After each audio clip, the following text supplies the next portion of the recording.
another universe with the aim of reimagining its iconic character, Batman. The Absolute Universe offers a fresh perspective on heroes we thought we knew, driven by the creative talents of veterans like Scott Snyder. This new universe strips away the traditional elements that define these heroes, rebuilding them from the ground up and modernizing their stories in ways that are both exciting and challenging for longtime fans. The Absolute DC Universe exists as an alternative timeline running parallel to the main continuity without replacing it. This allows creators to explore new versions of these characters without being tied to decades of established history. Let's dive into what makes DC's Absolute Universe so unique, how its iconic heroes have been reimagined, and why this is an essential new chapter in the DC Comics legacy. Without the mansion, without the money, without the butler, what's left is the Absolute Dark Knight. Absolute Batman, Volume 1, Issue 1, The Zoo, Part 1 of 5. Hello again, Gotham. It's been a long time. So who are you these days? Who have you become while I was gone? You're prettier. I'll give you that. Taller, brighter. But deep down, something has changed. I've circled the city 3 times, and I still can't find it. Where's your heart? You used to have a center, hot and beating, but something's hollowed you out. A man is traveling through the city on a motorcycle. This motorcycle is what we call the Bat Cycle. He sees a news report about a gang called the Party Animal Gang, who recently slaughtered 9 people in a brutal attack, including 2 police officers. This man gets off the Bat Cycle and continues to think, in fact, I barely recognize you anymore. I'm not sure I like this new you, Gotham, but that's okay. I don't think you're going to like me much either. My name is Alfred Pennyworth, and I'm here to do some bad things. Intelligence agent Alfred Pennyworth is abruptly pulled from his 5-year pursuit of a high-profile target and sent to Gotham after a long absence from the city. Upon returning, he goes to an old safe house and attempts to call his estranged daughter, Julia, who lives in Gotham, but only reaches her voicemail. The voicemail says, Julia, leave a message. Alfred responds, Julia, hi, I know it's been a long time, but I'm in Gotham, at least for a short while. I don't even know if you still live here anymore, but if you, he trails off before ending the call. Later, Alfred opens a secured video call with his handlers, who informs him that his mission is to survey and gather information on a new terrorist group called the Party Animals. This group is responsible for a staggering 700% increase in the city's murder rate. Alfred is ordered to observe only and not engage under any circumstances. His superiors also mentioned that a vigilante has been active in the city recently. Alfred is permitted to engage with this vigilante if deemed necessary. When Alfred leaves his hideout, he discovers that his motorcycle has been stolen. Standing outside, he mutters, I hate this bleeping town. He is not the kind butler. Alfred Pennyworth is a special agent employed by an unidentified British organization tasked with gathering intelligence and neutralizing high-priority targets. Sent to Gotham City to investigate the Party Animal Gang, Alfred inevitably finds himself clashing with the city's young new vigilante, Batman. Alfred Pennyworth is a soldier of fortune. In other universes, Alfred Pennyworth served in the United Kingdom military in some capacity. He has training in firearms, investigation, and espionage. The main difference in this absolute universe is that Alfred has not reconciled with his estranged daughter, Julia. This estrangement has profoundly changed him. An expert in espionage, firearms, investigation, and surveillance, Alfred adheres to strict military protocols. In this iteration, he served in the United States Special Forces before becoming a spy. He is not the Alfred you know. The next morning in Crime Alley, blue-collar civil engineer Bruce Wayne trains on a punching bag at Croc's Gym, the only building still standing on a ruined street. As he punches the bag, memories of the day his father died overwhelm him, and he ends up destroying it. He apologized to the gym owner, his childhood friend, Waylon Jones, better known as Killer Croc, who in this universe is Bruce Wayne's friend and the owner of the boxing gym. Bruce says he'll pay for the damage when he gets his next paycheck. This version of Killer Croc appears to be a hero, as he actively trying to clean up Gotham City. Waylon invites Bruce to a regular poker game with their old friends, which Bruce hasn't attended in months, but Bruce refuses. refuses. We then see a glimpse of Bruce Wayne's childhood friends, Waylon Jones, Killer Croc, Ozzy Cobblepot, the Penguin, Selino Kyle, Catwoman, and possibly Edward Nygma, the Riddler, identified by his red hair. Waylon then asks if Bruce is at least coming to a town meeting that night to discuss the party animals, but Bruce ignores him and walks out. We get a throwback to Bruce's childhood where he's spending time with his father, Thomas Wayne, and there's a lesson to be learned. Bruce is at Gotham Zoo with his father, Thomas Wayne, who is also his teacher. Bruce is looking at a sign about bats and is completely infatuated with them. His father tells him they'll see the bats later. Thomas addresses the class. So what have we learned, class? Bruce replies, the lion has the life. It says here he sleeps 20 hours a day, gets fed prime rib 3 times a day, and never has to be afraid of anything. Thomas replies, fair, he might be coddled, but he'll never affect anything. He'll never mean very much. Bruce quips, at least he doesn't have to go to school. Thomas replies with a grin. Says the boy to his father, the teacher. Bruce jokes, I'm just messing with you, Mr. Wayne. Thomas chuckles, forgive it. So are you excited for the movie tonight? Bruce shrugs. I mean, I'm excited for the nap. Do I really have to come? Thomas smiles and says, yes, it's the film your mom and I met at. Get it? Bruce protests, but why do I have to go? Suddenly a gunshot rings out. Thomas gasps, oh God. Thomas Wayne is Bruce Wayne's 5th grade teacher. In this universe, Thomas Wayne is not a billionaire, but a teacher. On a yacht with blaring music, the leaders of Gotham's crime families, including Mr. Falcone of the Falcone crime family and Mr. Maroni of the Maroni crime family, meet with Roman Sionis, the leader of the party animals. Alongside Roman, we are introduced to other members of the party animal gang, Dr. Benjamin, a baby party animal, and a sweetheart party animal. Roman is unafraid of the 2 crime family heads. As the music blares in the background, the crime bosses question him, asking why he kills indiscriminately women, children, old people. They argue there are rules to follow. The child in the baby mask stares at the crime bosses as they mockingly question whether Roman is part of some Illuminati or performing sacrificial rituals. The crime boss demands respect for their legacy, reminding Roman that their families have been around for 150 years. They boast of their power, saying they have brothers, cousins, and associates all over Gotham. They warn him to take his little party boat and sail off before they kill him. At this point, the woman we nicknamed Sweetheart steps forward and says, baby, show them the masks. Roman interrupts, smiling, friends, I'm afraid you have me all wrong. History is what I'm all about. That's what we're celebrating here. Its end. Roman gestures towards a collection of death masks and continues, I collect masks, not just any mask, death masks. That one there, rumored to belong to Socrates himself. Only 2 exist in the world. One in Messina, made of gold, and this one, crafted from virgin marble dust. Over here, we have Martin Luther, a one-of-a-kind piece made of beeswax and pine resin, touched by George Washington himself. This one is plaster from Virginia's old quarries. Then Roman points out that the crime bosses, and that there, Mr. Maroni is your brother, and that one, Mr. Falcone is your cousin, and all the rest of them. As he speaks, it becomes clear that Roman and the party animals have already killed the crime families, associates, and taken their skins. Roman grins menacingly as he finishes, and now there are only 2 spaces left. In an instant, the baby mask and the sweetheart mask attack without hesitation, brutally killing Mr. Maroni and Mr. Falcone. Roman calmly says, Dr. Benjamin, turn the music back up, please. On the night of town hall meeting, Bruce Wayne dons the mask of Batman as the wind blows and he soars through the night sky. Early, there was a conversation between Killer Croc and Bruce Wayne. Croc informed him that Mayor Gordon was calling a town meeting later that night to address the concerns of civilians regarding the party animal gang and the chaos they've unleashed. News reports highlight the depravity of the party animals, with one reporter asking, how many more killing? Who are these monsters? Some speculate they are just kids gone mad. The broadcast shown disturbing footage, dismemberments, shootings, and scenes of utter carnage. People across Gotham are seen praying for the city it resides and its future. The report concludes, once again tonight, Jim Gordon is holding an emergency town meeting to discuss what can be done about the party animals' reign of terror? That evening at town meeting, the people of Gotham direct their anger at Mayor Gordon and the police, blaming them for failing to stop the party animals. They shout, "You're a disgrace, Gordon. Step down before you become a joke." As the crowd grows more hostile, Mayor Gordon responds, "We are fighting back, but this gang, we have no idea." Meanwhile, Alfred Pennyworth watches City Hall from a vantage point. He thinks to himself, "Even from out here, I can feel it. That mix of fear and rage, the explosive tremble in the air before something bad happens. And then I see them, ape skulls and bad prom clothes, heavily armed and laughing and giddy, gleeful. This is going to be bad." Alfred wants to intervene and stop the party animals before mass casualties occur, but his handlers have denied him permission to engage, instructing him to observe only. Inside the hall, Selina Kyle, Catwoman, tries to calm the agitated crowd, urging them, "This kind of conflict is exactly what the party animals want. Don't let them win." Suddenly, the gang bursts in, throwing a smoke grenade, and chaos ensues. The party animals come blasting to the door, one of them specifically addressing Selina Kyle, Catwoman. "I think the word you're looking for, miss, is die." As the people dive for cover, Mayor Gordon steps forward and says, "Whatever you want, deal with me." One of the gang members mockingly says, "Hi, Jimmy." "Bye, Jimmy," and then shoots Gordon. They gun him down and prepare to slaughter the rest of the people. Barbara Gordon, his daughter, rushes to his side, who is a beat cop. Before they can, the party animals are suddenly pulled out of the room and the door slams behind them. The police rush to outside and see an army of party animals heading their way. Barbara Gordon suggests they secure a perimeter, and she cautiously opens the door. To her shock, she finds Batman upside down on the other side. He says firmly, "Whatever you hear, do not open this door." From his vantage point, Alfred informs his superiors that Batman has arrived. They instruct him to engage if Batman disrupts the intelligence gathering operation. As Alfred watches the chaos unfolds, he closes his eye briefly, muttering to himself about a plausible deniability. Meanwhile, the party animals open fire on Batman, who's perched silently in the rafters. To their shock, the bullets simply bounce off. His entire outfit is bulletproof. Batman descends on them like a demon, not saying a single word. Gunfire continues, but it proves futile. As Batman moves with precision, he takes down the party animals one by one, throwing one through a window, another onto a light pole. He attacks, are relentless. With double kicks, he takes out yet another. As Alfred observes, he thinks to himself, well,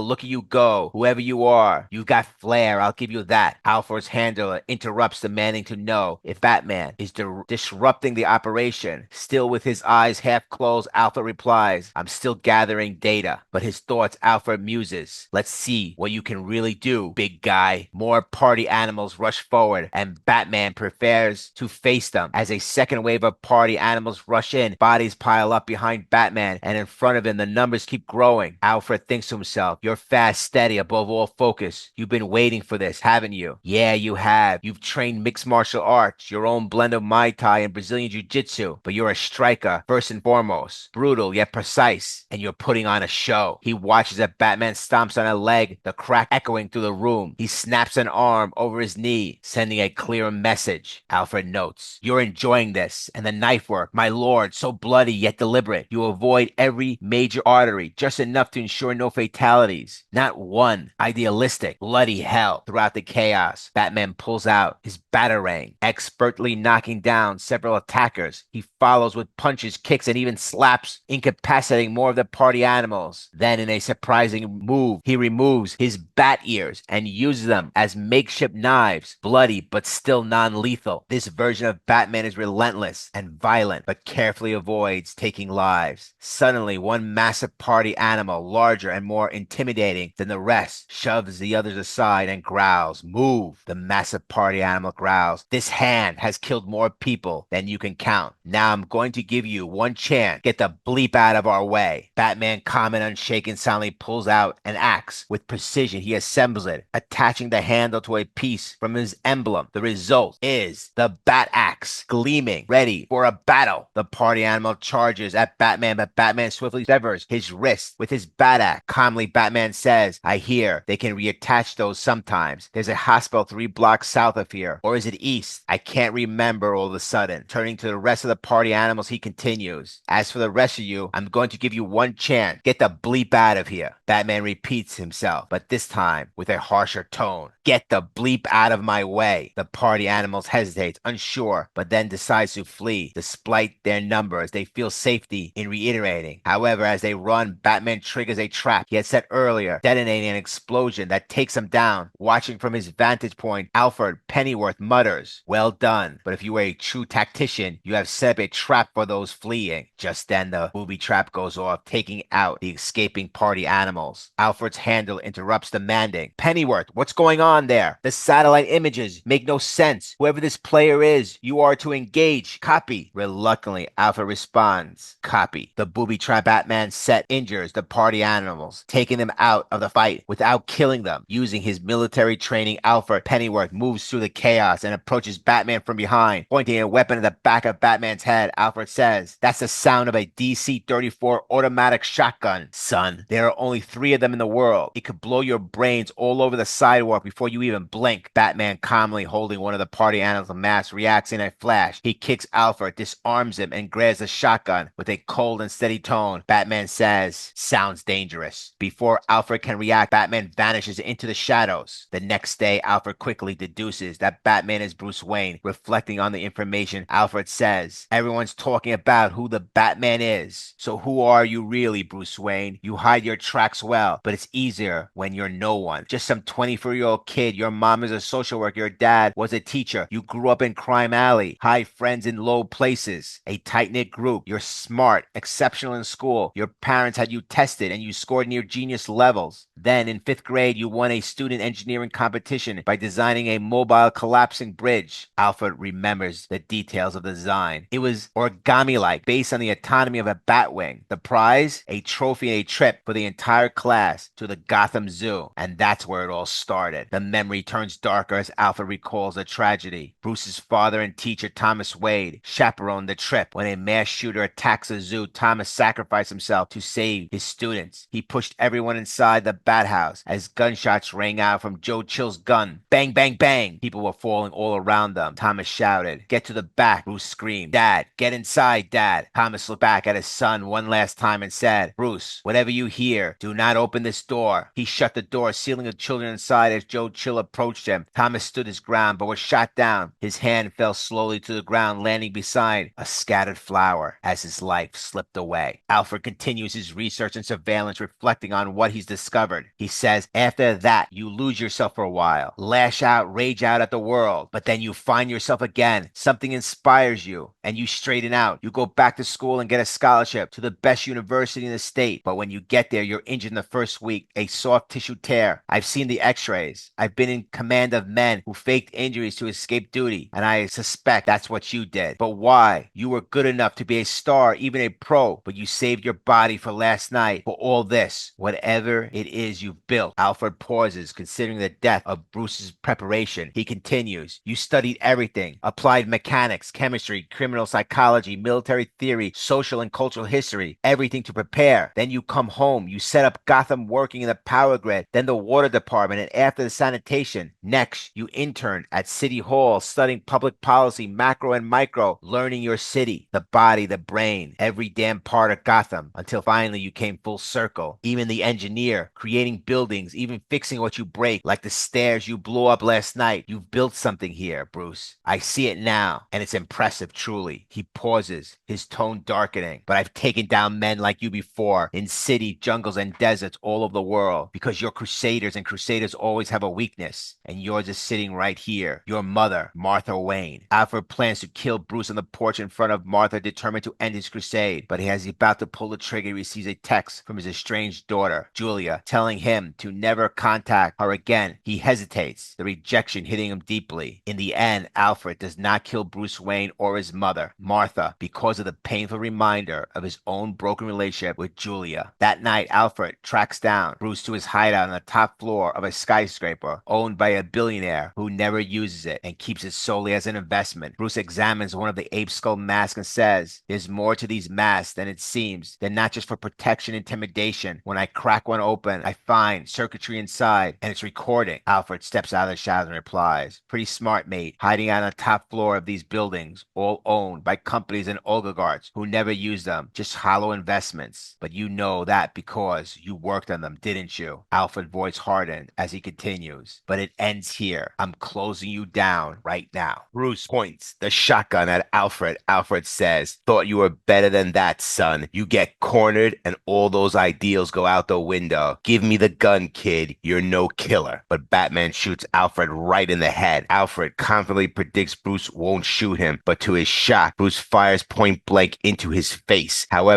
this only incapacitates him as Bruce modified the gun to be non-lethal. A dozen bat-shaped darts lodge into Alfred's face, but don't penetrate further. Alfred thinks to himself, then a few things happen very fast. First, I realized that little bleeping kid modified my prize shotgun to be non-lethal, ruined it. Second, I hear that the very gun clattered by my side, like he's saying, keep it. Then I hear it, the roar of my own damn bike, and his voice telling me, you're not the only one who follows people. Lastly, I hear the sound of glass shattering as he rides out the window 1,000 feet up. Where the hell is he going to land? As Bruce Wayne Batman knew from the start that Alfred Pennyworth was coming into his city. He had been following him all along right from the beginning. We see the sign at the Gotham City Zoo. Bats are crazy, and I'm batty. Alfred thinks to himself, maybe you're not so bad these days, Gotham, meaning Bruce Wayne Batman isn't so bad after all. As Batman uses his wings to guide him down 1,000 feet, the moon lights up behind him, casting its glow as he soars through the skies. This is the absolute Batman. Epilogue. We see Alfred Pennyworth speaking to his handler. I'll get him next time he interferes. The handler responds, understood. Just stay focused on the party animals. And for what it's worth, your old target. We lost him somewhere in the Philippines. He's in the wind. Thought you should know. Alfred Pennyworth thinks to himself, lost him years. I tracked him while he studied with Henry Ducard in France, then killed the poor son of a bitch while he trained with the League of Legends. Then he killed them. Now in the wind, in Manila, at a semiconductor manufacturing plant. One of the pilots says, so just sir, nothing else? The other pilot replies, nope, they're all fake anyway. Jack, Arthur, hell, even, I don't even know his real name. When you're one of the 30 richest men on the planet, you can be whatever you want, I guess. Think he wanted to be my rich, generous friend? The first pilot responds sternly, don't joke about that. The second pilot replies, why? You didn't hear the guy? Never laughed, not at anything, ever. That's why they call him the Joker. Next, Absolute Batman, Volume 1, Issue 2.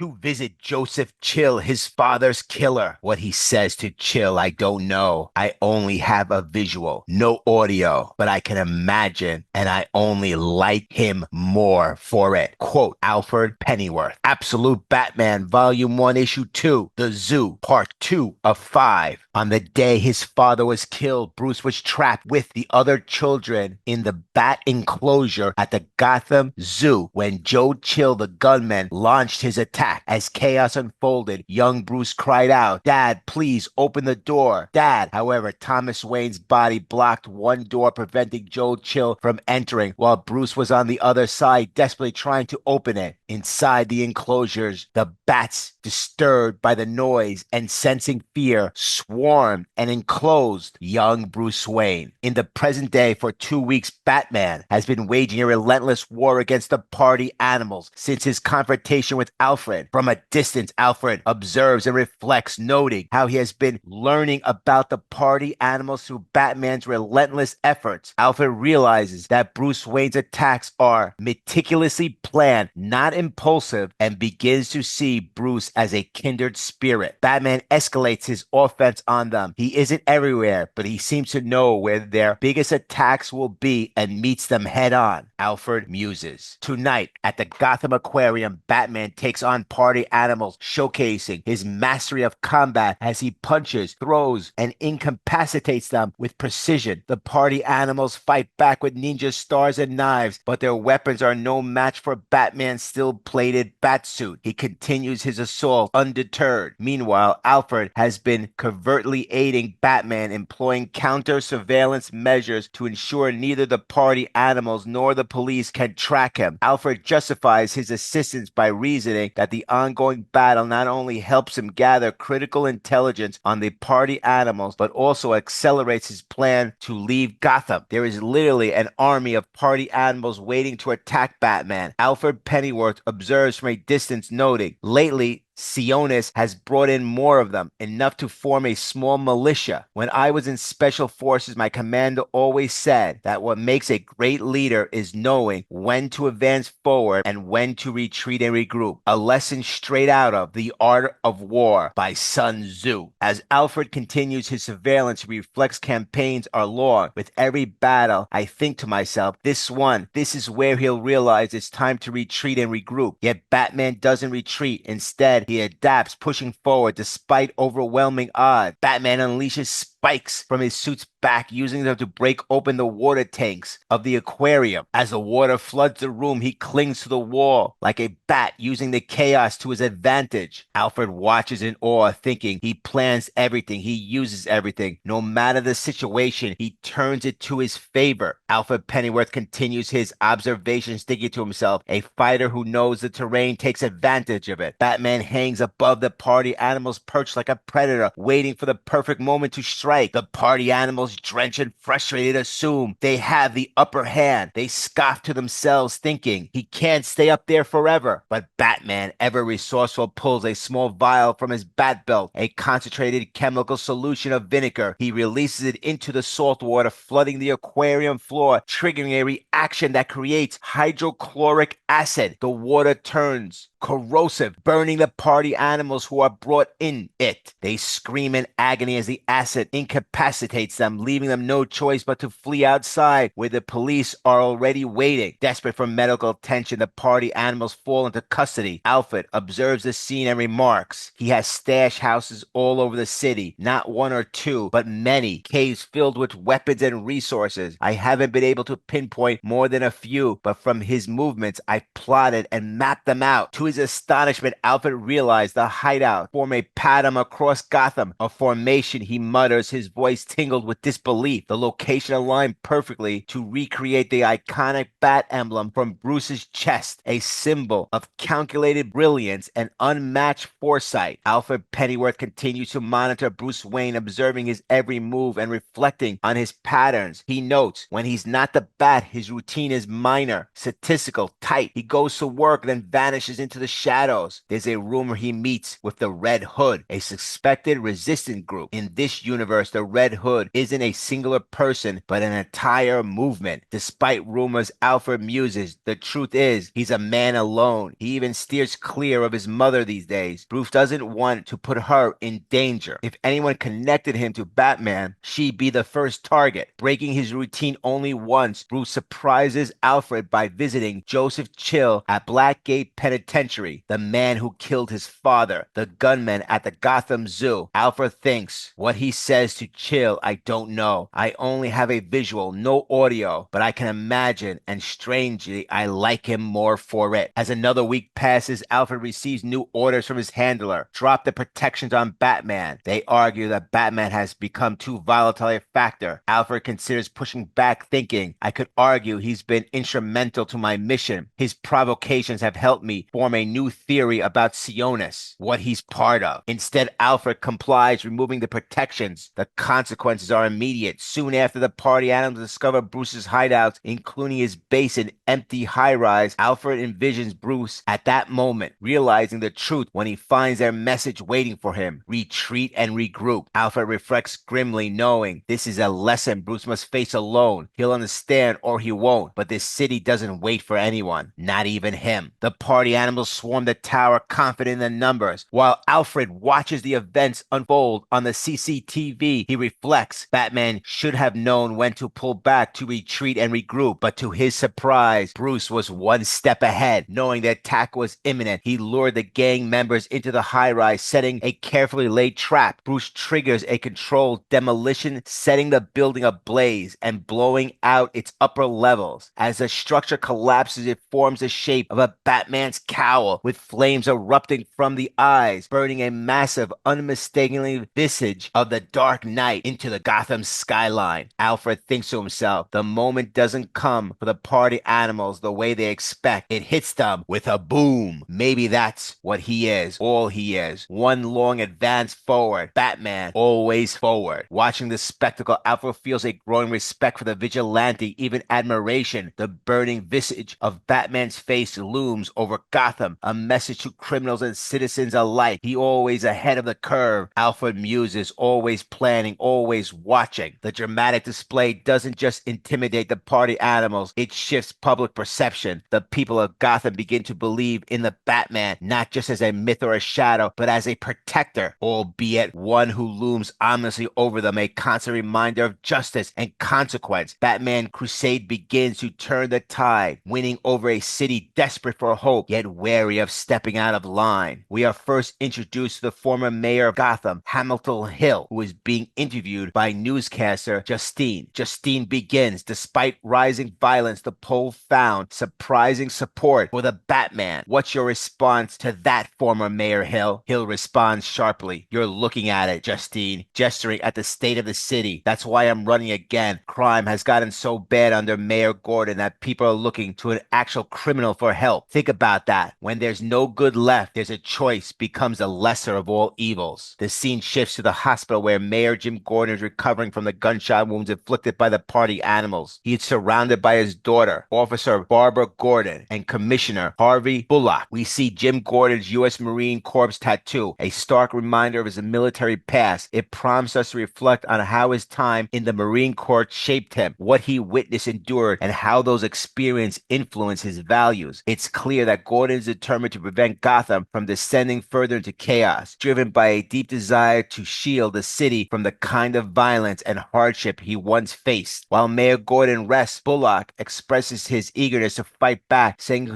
he's already gathering resources, guns, and manpower to take the fight to the party animals. Gordon, weak but resolute, cautions him. You and I both know more guns don't always equal more winning. Bullock counters. Well, maybe we didn't use enough over there. Either way, we need to take him down fast. Barbara puzzled and asked, him? You mean Batman? Shouldn't we be focusing on the party animals? Bullock fires back. They're upping because he's upping. Barbara responds firmly. You do remember when he saved your life, right? And mine, and Dad. Bullock, unconvinced, replies, for all we know, he's on their side. Some kind of secret partner trying to make us look bad. Barbara challenged him. Then why is he calling in tips to Central, telling us where they'll hit next? Why is he fighting them? The source of these tips is Alfred Pennyworth, though this fact remains unknown to Barbara and Bullock. Barbara Gordon is firmly on Batman's side, having seen his actions up close during the town hall incident. She understands the length he goes to Gotham and believes that his efforts are making a tangible difference in the fight against the party animals. Her first-hand experience solidifies her trust in Batman's crusade for justice. Before the argument escalates further, a mystery figure interrupts their presence, commanding attention as they quip, I'm so not sorry to interrupt, but the person interrupting is Martha Wayne, who has built a strong relationship with Barbara and Jim Gordon. As Bullock and Jim leave to handle the chaos caused by the party animals tearing up the Port Authority, Martha takes on a nurturing role, warning Barbara to be cautious. Martha and Jim share a cigarette, reminiscing about old times when she, Thomas, and Jim were friends. Their bond was deepened over the years, partly due to Jim being the first officer on the scene at the Gotham Zoo shooting. He was the one who found young Bruce screaming in terror as the bats swarmed and scratched him. The harrowing event left a lasting impact on both Bruce and Jim. For Bruce, it marked the beginning of a life shaped by trauma and resilience. For Jim, the haunting memory of Bruce's screams continues to resonate, influencing his perspective and deepening his resolve to protect Gotham. Additionally, the connection between Barbara and Bruce, being close in age, suggests they share a unique understanding of the challenges they faced. He then asks how Bruce is doing, and she says that she doesn't know as he's been closed off since the day his father was killed. After returning home from the zoo that day, he had shut himself away in his room, refusing to speak to Martha or his friends, and angrily threw his first place medal from the engineering competition out of the window. That night, Bruce attends Wayland's regular poker game for the first time in ages. The gathering brings together their old friends, though notably absent is Selina Kyle, who has been traveling the world for months. The group consists of Harvey Dent, Two-Face, now working at the district attorney's office. Harvey remains an integral part of Gotham's legal system, but his duality hints at the inner conflict he grapples with. Edward, Enigma, the Riddler, the technology nerd of the group. Eddie's brilliance with electronics occasionally aids Bruce in his activities as Batman. Oswald Cobblepot, the Penguin. While Oswald has become a minor criminal, he uses connection to assist his friends, such as helping Wayland acquire a gray market exotic animal license. Bruce sometimes relies on Oswald's insider knowledge of Gotham's crimes underworld for his own purpose. Wayland Jones, Killer Croc, the host of the poker game and owner of Croc's Gym. Wayland offers the group a space to reconnect. However, Bruce isn't there to play poker, but to subtly gather intelligence from his old friends, each of whom possess skills or information crucial to his investigation into the party animals. Bruce reveals a party animal's mask, claiming he found it while working on repairs at City Hall. Eddie, Enigma, the Riddler, the electronics expert, quickly identifies a geographical information system chip embedded in the mask. He explains that if the chip is decoded, it could predict the party animal's next move. Bruce, who has been unable to hack the chip himself, hands it over to Eddie, knowing his friend won't resist the challenge. Next, Bruce asks Oswald Cobblepot, the Penguin, if the party animals are clashing with any other groups. Ozzy replies that they're not. Their chaos is aimed solely at wrecking the city. Then Bruce turns to Harvey Dent, Two-Face, for his insight as district attorney, asking if the attacks could be an attempt to sabotage Mayor Gordon's re-election campaign. Harvey dismisses the idea, noting that Gordon was already an underdog before the party animal spree. However, he reveals an interesting detail. Hamilton Hill, Gordon's opponent and former mayor, has recently received an enormous and mysterious campaign donation that Hill cryptically calls his golden chest. Bruce is using his friends to gather information, making it clear that he didn't come to the poker game to reconnect socially, but to extract valuable intelligence. As the conversation continues, Wayland Jones, Killer Croc, tries to keep the mood light, urging everyone to enjoy themselves. He notes how rare it is for the group to come together and laments the absence of their childhood friend, Selina Kyle, Catwoman. Anyone hear from her lately? Eddie asks. Wayland replies, I got a postcard from Cairo a couple of months ago. Bruce, knowing how significant Selina was to the group, quietly says, almost, referring to the fact that the reunion will remain incomplete without her. The mystery of Selina's whereabouts lingers over the gathering. As the main universe, all of Bruce's friends at the table are criminals, many whom are sworn enemies. Yet in this universe, they are his childhood friends. Bruce throws down 3 aces to win the hands and smirks, 4 for playing with jokers. Harvey Dent, with a serious expression, replies, jokers are never welcome here, Bruce. Even this alternative reality where Bruce shares a bond with these so-called villains, the Joker is not considered a friend. The implication hangs in the air. The Joker could be the force behind Roman Sionis and the party animals, as well as the hidden influence funding the campaign of the corrupt mayor Hamilton Hill. Batman breaks into Hill's campaign's office and accesses his computer. He finds a folder named Arc M and suspects it may hold details of the golden chest, as an arc is a golden chest. However, when he opens the folder, Roman Sionis appears on screen. Roman Sionis greets Batman with a smirk, saying, well, hello there. Finally, Batman, we meet. Now, unfortunately, we don't have much time to chat. I like you. I do. You're my kind of party. So I'll make you a deal. Everything you ever wanted. But full disclosure, you're in a bit of a spot. We did tip off the entire Gotham City department, and my people have the building around it locked down. Still, I'll be waiting on your call. All you have have to do is survive. As he finishes, one of the party animals launches a bazooka straight into the building, causing an explosion that rocks the structure. Batman, undeterred and ever resourceful, moves with precision and forces through the chaos, navigating the flames and debris as Gotham's finest surround him. The battle intensifies as he evades the bazooka fire with determination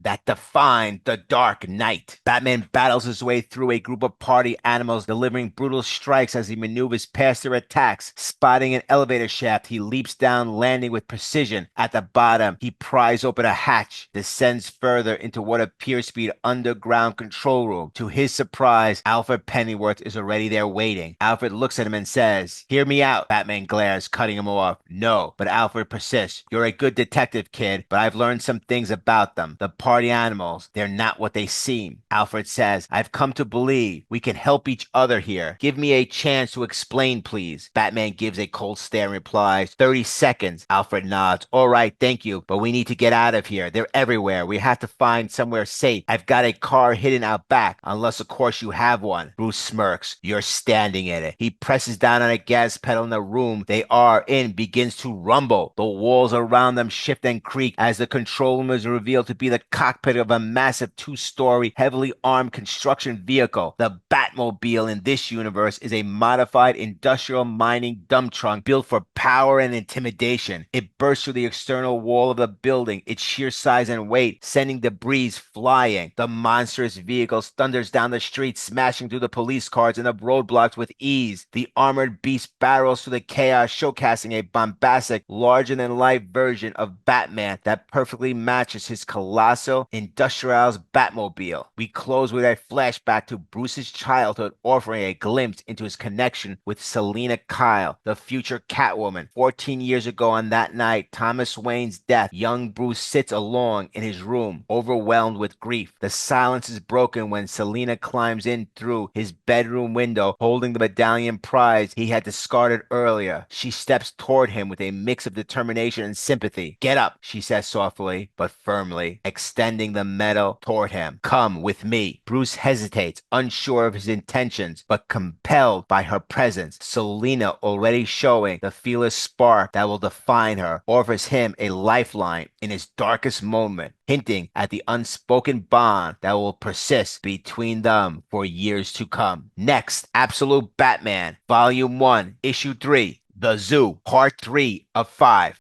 New friends, new enemies. Batman and Alfred have formed a tentative alliance, but the Black Mask has some new friends too, and they're coming to Gotham to wreak absolute havoc. Plus, discover the dark secret that will rock Bruce to his core and make him question everything. Absolute Batman, Volume 1, Issue 3, The Zoo, Part 3 of 5. In Crime Alley, we return to Bruce Wayne's childhood, highlighting his dynamic with Selina Kyle through an exhilarating game of cat and mouse. It begins with Bruce demanding, "Will you slow down?" As Selina retorts, "No, you want your genius medal back? Keep up." Bruce had angrily thrown the medal out of the window after his father's death at the zoo, unable to cope with his grief. Selina leads Bruce in a daring chase across rooftops. When she leaps onto a cable connecting two buildings, Bruce hesitates, exclaiming, "Are you crazy? We could die." Selina confidently replies, "Bruce, it's two measly stories at most. You might break a leg or two, but you won't, because you're going to keep your eyes ahead, cat style." This pivotal moment carries deep meaning, instilling in Bruce a core philosophy: don't dwell on the past or failures. Always look forward to what lies ahead. As Bruce cautiously begins crossing the cable, Selina offers advice. "Cats are great, but only for short distances. Don't see the drop. Don't see anything at all. This ledge right here, got it? Near the end." Bruce fumbles, but Selina grabs his hand, steadying him. "Look at me. Look, you're okay." For the rest of the night, Bruce walks with confidence, repeating her mantra, "I got it. Cat eyes." In the past, Jim Gordon was the first responder to the tragic scene where Bruce Wayne's father, Thomas Wayne, was shot by Joe Chill. Thomas, heroically attempting to shield others, had positioned himself outside the door when he was fatally shot. Inside, young Bruce, overwhelmed with fear, inadvertently attracted a swarm of bats which began attacking him. Arriving just in time, Jim Gordon found Bruce amidst the chaos. Without hesitation, he scooped Bruce into his arms, holding him tightly immediately to provide comfort and security. Gordon then rushed him to emergency services, ensuring the boy's safety in a moment that would forever bond their lives. The Batmobile, a colossal bat-themed dump truck, barrels through Gotham streets with relentless determination. Pursued by the party animals and GCPD, it leaves chaos in the wake as gunfire, rockets, and bazookas rain down around it. Inside the cockpit, tension mounts. Batman turns to Alfred, giving him a mere 30 seconds to make his case for a partnership. Alfred, while firing back at the party animals, reflects on his life. I spent over 4 decades perfecting the art of invisibility, 20 passports, twice as many identities. I built a life in the shadows. I was the man you never noticed, the blurred figure in your peripheral vision. And now here I am on Broadway, strapped to the hood of a giant bat-themed dump truck. It's occurred to me, I might actually hate Batman. Alfred breaks from his thoughts and shouts, "What the hell are you doing? You can't just plow through the cities like this. They'll overtake us in no time." Batman unwavering replies, "Then you better talk fast." With chaos erupting around them, Alfred takes a deep breath and begins his pitch. "In my field, there are whispers of a man known as the Black Mask," Alfred shouts over the roar of gunfire. "He's the leader of a secret paramilitary group operating in the shadows for some of the most powerful people on the planet, destabilizing governments, orchestrating violent disruptions. I believe Roman Sionis, the so-called leader of the party animals, is actually the Black Mask." As more bazooka fire and machine guns tear through the streets, Alfred leans out to return fire. "I hate to break it to you," he growls, "but we're not going to last 5 damn seconds in this thing. We need to abandon it and find something fast." Time and time again, Alfred underestimates the Batman. Batman glances at him, unflinching. "I'll pretend you didn't say that." Suddenly, the Batmobile roars with new ferocity. Hydraulics hiss as the massive vehicle begins to transform, its wheels extending outward. The entire chassis shifts, rumbling with a sound of 600 tons of reinforced steel. The roof nearly grazes Alfred's head as it adjusts for the change in height. Alfred stares in disbelief, gripping his seat as the Batmobile crushes an armored car in its path with ease. His thoughts race. "I've been stewing in frustration, thinking I might hate Batman, but now watching this insane monstrosity shift gears to dominate the chaos around it, I think I might actually love him." The Batmobile transforms from a massive truck into a sleeker, low-profile version, though it retains the size of a giant dump truck. Alfred tells Batman he can help, and Batman challenges him to prove it by manning the Batmobile's rear gun turret. Alfred climbs into the nest, expertly taking out the party animal's tires with precision shots. Alfred says, "Fine, but if Sionis is the Black Mask, he's too big to fight, too dangerous. He's got endless resources." As the newly transformed Batmobile deploys bat projectiles, each with a unique electrical charge designed to blow out tires, stopping the party animals on their bikes. Batman replies, "I'll build bigger. You have 10 seconds more to convince me." Alfred counters, "There's no way to build big enough, not against this." Alfred Pennyworth then says, "But he offered you a deal back there. I heard him. That means he's ready to compromise. My guess is whatever he's been trying to achieve with these attacks on Gotham, it's almost done. I'm saying you meet him, agree to step down your fight. I'll bet he'll lower the attacks on Gotham to almost nothing, maybe even stop them. You get to be the hero." Batman, tightening his grip on the controls, snaps back. "What are you saying? Quit or get it?" Now a Jeep armed with a mounted machine gun barrels toward the Batmobile. Alfred continues, "I'm saying save lives through diplomacy by being a grown-up. If that's not enough, Black Mask serves some of the richest global plutocrats. This offer is probably for 100 million or more. You take it, and you can set Batman up as something real here, something with lasting impact." Batman fires a bat boulder, destroying the Jeep, and retorts, "What's in it for you?" Alfred replies, "Sionis will need to make transactions to upload the deal, and those transactions will likely give my people everything they need on him. So me, I get to leave the city clean, and you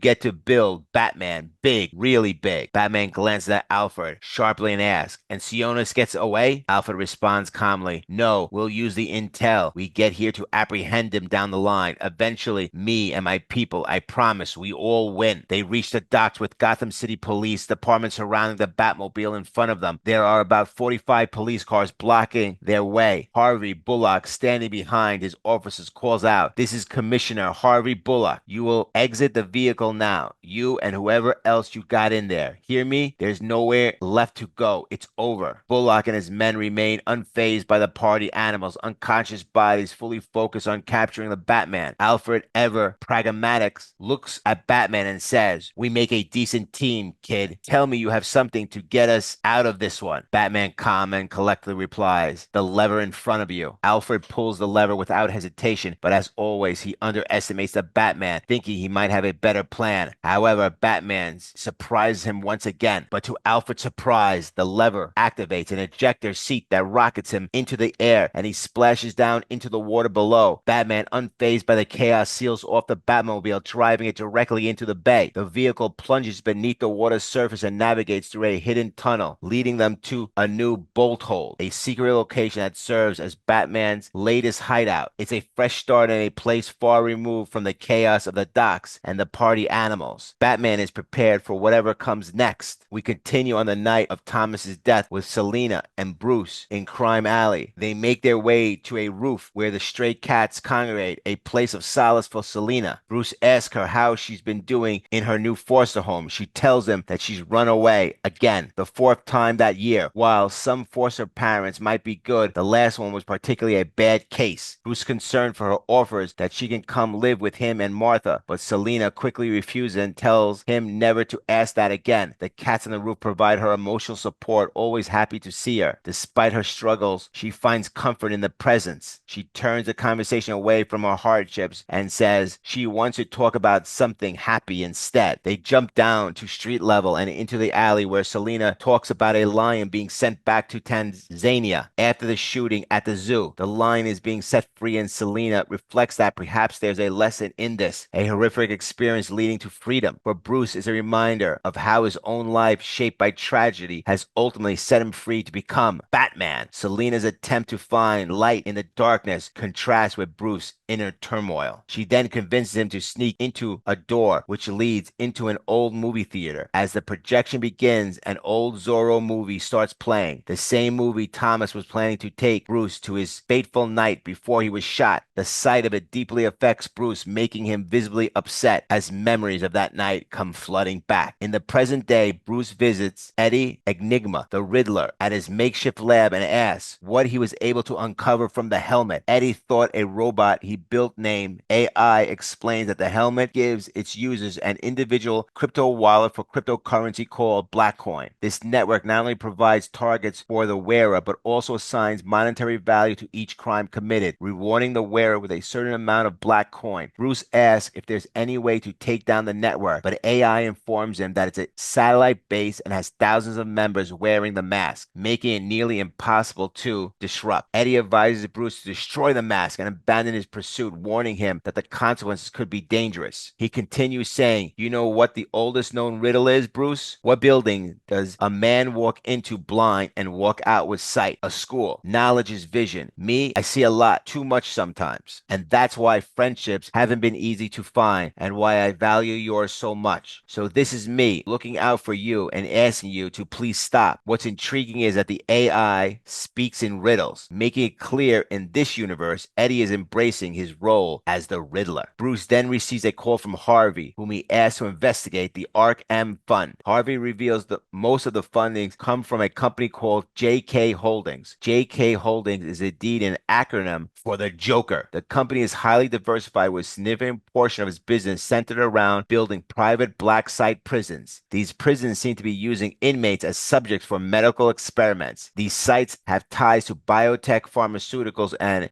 genomic firms, and whatever is happening there, it's clear that it's not good. We move to the yacht of Roman Sionis, where candidate and former mayor Hamilton Hill greets Commissioner Harvey Bullock. Hill says, "Welcome, welcome. I appreciate you agreeing to meet me." Harvey Bullock responds firmly, "You're not getting my endorsement, Hill. If that's why you invited me here, you can forget it. Jim and I go way back a long time." Hamilton Hill, unfazed, says, "Whoa, slow down, Commissioner. I'm not trying to steal you away from old Jimmy. I just want to thank you for all you do and introduce you to a friend of mine." We then see Dr. Benjamin, a member of the inner circle of the party animals, step forward. Commissioner Bullock attends the meeting, hoping Hill can assist him in some way. Hamilton Hill continues, "Commissioner Harvey Bullock, meet Roman Sionis. Roman warmly welcomes Bullock on board. In the background, we see Bibbo Bibowski, a former champion southpaw and someone Bullock admires. Bibbo, a character often associated and a friend with Superman in other universes. Roman Sionis says to Harvey Bullock, "Now please, Commissioner, make yourself at home." Harvey, skeptical, asks about the mask. Roman responds smoothly, "It's just an anonymity, Commissioner. I have a lot of enemies in my line of work. I'm a professional pacifist." He pauses and then adds with a sly smile, "But that I mean, I help bring peace to troubled areas around the world. Good places being taken advantage of by bad people. Your city could use some peace these days. Under your boy Jim Gordon, some very bad people are tearing Gotham apart." The tension thickens as Roman suddenly faces off with Bibbo Bibowski. Bibbo throws a punch that Roman effortlessly dodges it, counting with precision. He quickly takes Bibbo to the ground, locking him in an armbar and breaking his arm with brutal efficiency. Harvey Bullock, unwavering in his loyalty, refuses to betray or badmouth Mayor Jim Gordon, his friend and Marine Corps comrade. Meanwhile, Bibbo, his arm broken and bloody, struggles to stagger back to his feet. Roman Sionis isn't finished with Bibbo. As Bibbo crawls desperately trying to escape, Roman grabs his leg, forcefully cracks his thumb, and leaps onto his back. He locks him in a chokehold, squeezing tighter and tighter as Bibbo struggles. He taps frantically, but Roman doesn't relent. Bibbo's eyes roll back, his mouth hangs open, and his body goes limp. He looks lifeless. While maintaining the chokehold, Roman speaks calmly to Commissioner Harvey Bullock. "The fact is, the party animals are degenerates, young, godless, believing in nothing. Their filth is growing in numbers. Between them and this Batman, you need to get things under control now, or it'll all fall apart fast. Hearts and minds, soft floors. You know where that leads. War. I've seen it happen in cities all over the world. Hell, I grew up in one." Roman continues, "Now I hear you requested 4 RVs and 1 air unit. My people can get you 10 and plenty of choppers, all through state channels, all above board. So what do you say, Commissioner?" Harvey Bullock, visibly uncomfortably, finally interjects, "All right, man, he's had enough." Roman smirks, releasing Bibbo's lifeless body. "Don't worry about him, Commissioner. He'll be fine. Now come, let's talk about peace." But is Bibbo still alive? Has he been turned, changed, or is he dead? Bruce delves deeper into JK Holdings and discovers their network of secret, unregulated prisons spread across the globe. Each facility is designated by a letter of the alphabet. The first is Arc A, is located in Santa Prisca, the birthplace of Bane. Arc B is in Russia. Arc C is in China, and so on. However, his focus shifts to the latest edition, Arc M, currently under construction on an island just off the coast of Gotham. This facility will only become Arkham Asylum. Using a surveyor's scope from across the bay, Bruce observes the construction site. The massive compound looms ominously, and he begins to comprehend the staggering scale of the operation he's up against. In the past, Bruce tries to leave the theater, but Selina stops him. She tells him he has talents the other kids don't, and he can use what happened to him to mean something, but only if he ignores his fears and pushes forward. Selina says, "Remember the joke you made to your dad about the lion at the zoo? You said the lion had it made, and your father said maybe the lion was safe and cozy, but it doesn't mean anything." Well, this is your chance to mean something, Bruce. You've got talents other kids don't have, and yes, it's scary and dangerous and new, but you need to block that out and go right at it. Cat's eyes. The advice symbolized the importance of not dwelling on the past, but looking ahead. Resonates deeply with Bruce. Tragedy has shaped him, but Selina shows him how it can give him his life purpose. Their friends who were waiting for them jump out, and the group watches the movie together. Meanwhile, Martha Wayne sits near the back of the theater, watching them, sadly knowing how much Bruce has endured. In the present, Bruce visits Martha's apartment. First thing in the morning, he suggests she lay low until the chaos in Gotham subsides, but she reveals that she's accepted Gordon's offer to become deputy mayor. Concerned, Bruce warns her that taking the position will put a target on her back. Martha, however, stands firm, stating that she believes in Gordon's vision for the city and refuses to sit idly by while Gotham collapses. Bruce challenges her resolve, asks, "What if it's too big and you can't do anything?" Martha replies with quiet determination, "Even though you try anyway, that's what your father would have done." Martha refuses to back down from the fight. By stepping the role of deputy mayor, she is putting herself directly in harm's way, just as Bruce does as Batman. However, unlike Bruce, who operates in the shadows, Martha fights openly in the light, striving to make a difference. Their methods differ, but the resolve is the same. Neither will compromise their morals or shy away from danger when Gotham needs them the most. I believe in what Jim is trying to do, Martha says, and I won't just watch the city collapse. I'm going to try to help. That's who we are, who I am, who your father was. Bruce responds bitterly, and look how it turned out for him. Martha, undeterred, steps forward and says, I'm going to kiss you now so I don't slap you. Goodbye, Bruce. Clean up when you're done. She leaves Bruce standing there, his head bowed, reflecting on her words. Meanwhile, Alfred lurks in a van outside the elementary school where Julia Pennyworth works as a teacher. Julia is an elementary school teacher in Gotham City and the estranged daughter of international spy Alfred Pennyworth. From the van, Alfred watches her silently, his expression unreadable. He drives off before she notices him. In the version of this world, Alfred never reconciled with his estranged daughter. Her rejection over the years drove him deeper into the military and espionage world, leaving behind any hope of rebuilding their relationship. Each rejection hardened him further, making it impossible for him to fully leave the life of shadows and secrets. Alfred thinks to himself, you can protect them. It doesn't matter how brave you are, how skilled you are, or how right you are. The only thing you can do to keep them safe is to accept that you can't. Look around, past your fist at all those people who get hurt. Look up past the towers of satellites at the forces at work, a whole sky tilted against you. And then you look down past your fist at how far you could fall and do the only good thing you can. Accept it. Bullock endorses Hill's bid for re-election in exchange for Sionis' resources, while the party animals ramp up their campaign of terror. During a speech, Hamilton Hill declares, I want it printed. Gordon's vision has failed. He has failed this city. I'm proud to have the endorsement of the Commissioner Bullock and the GCPD. It's time for us to take back Gotham together. Hill continues, tomorrow marks the anniversary of one of the most violent days in the city's history, the Gotham Zoo shooting. I promise that this year, for the first time since the tragedy, we will not turn on the memorial light. It would be a mockery to see it shine brightly in the sky while blood runs through our streets. After Hill's speech, a newscaster adds, amidst all these questions on everyone's mind is, where is the Batman and how will he respond? The next day, on the anniversary of his father's death, Bruce returns to Gotham Zoo, which had been shut down after the shooting. He stands where the bats once were, reflecting on the past. Using the helmet, he contacts Roman Sionis. Black Mask voice comes through. That's right, $200 million to stand down for 1 week, and I'll make sure we go a little easier on Gotham. Now, I can't see you, buddy, but I hope you're smiling just thinking about it. Think of all the good Batman could do with that kind of money. The cars, the weapons, the tech. You'd be something larger than life, something epic. Batman interrupts shortly. Enough. I'll take the deal. Next issue. Absolute Batman, Volume 1, Issue 4. The Zoo, Part 4 of 5.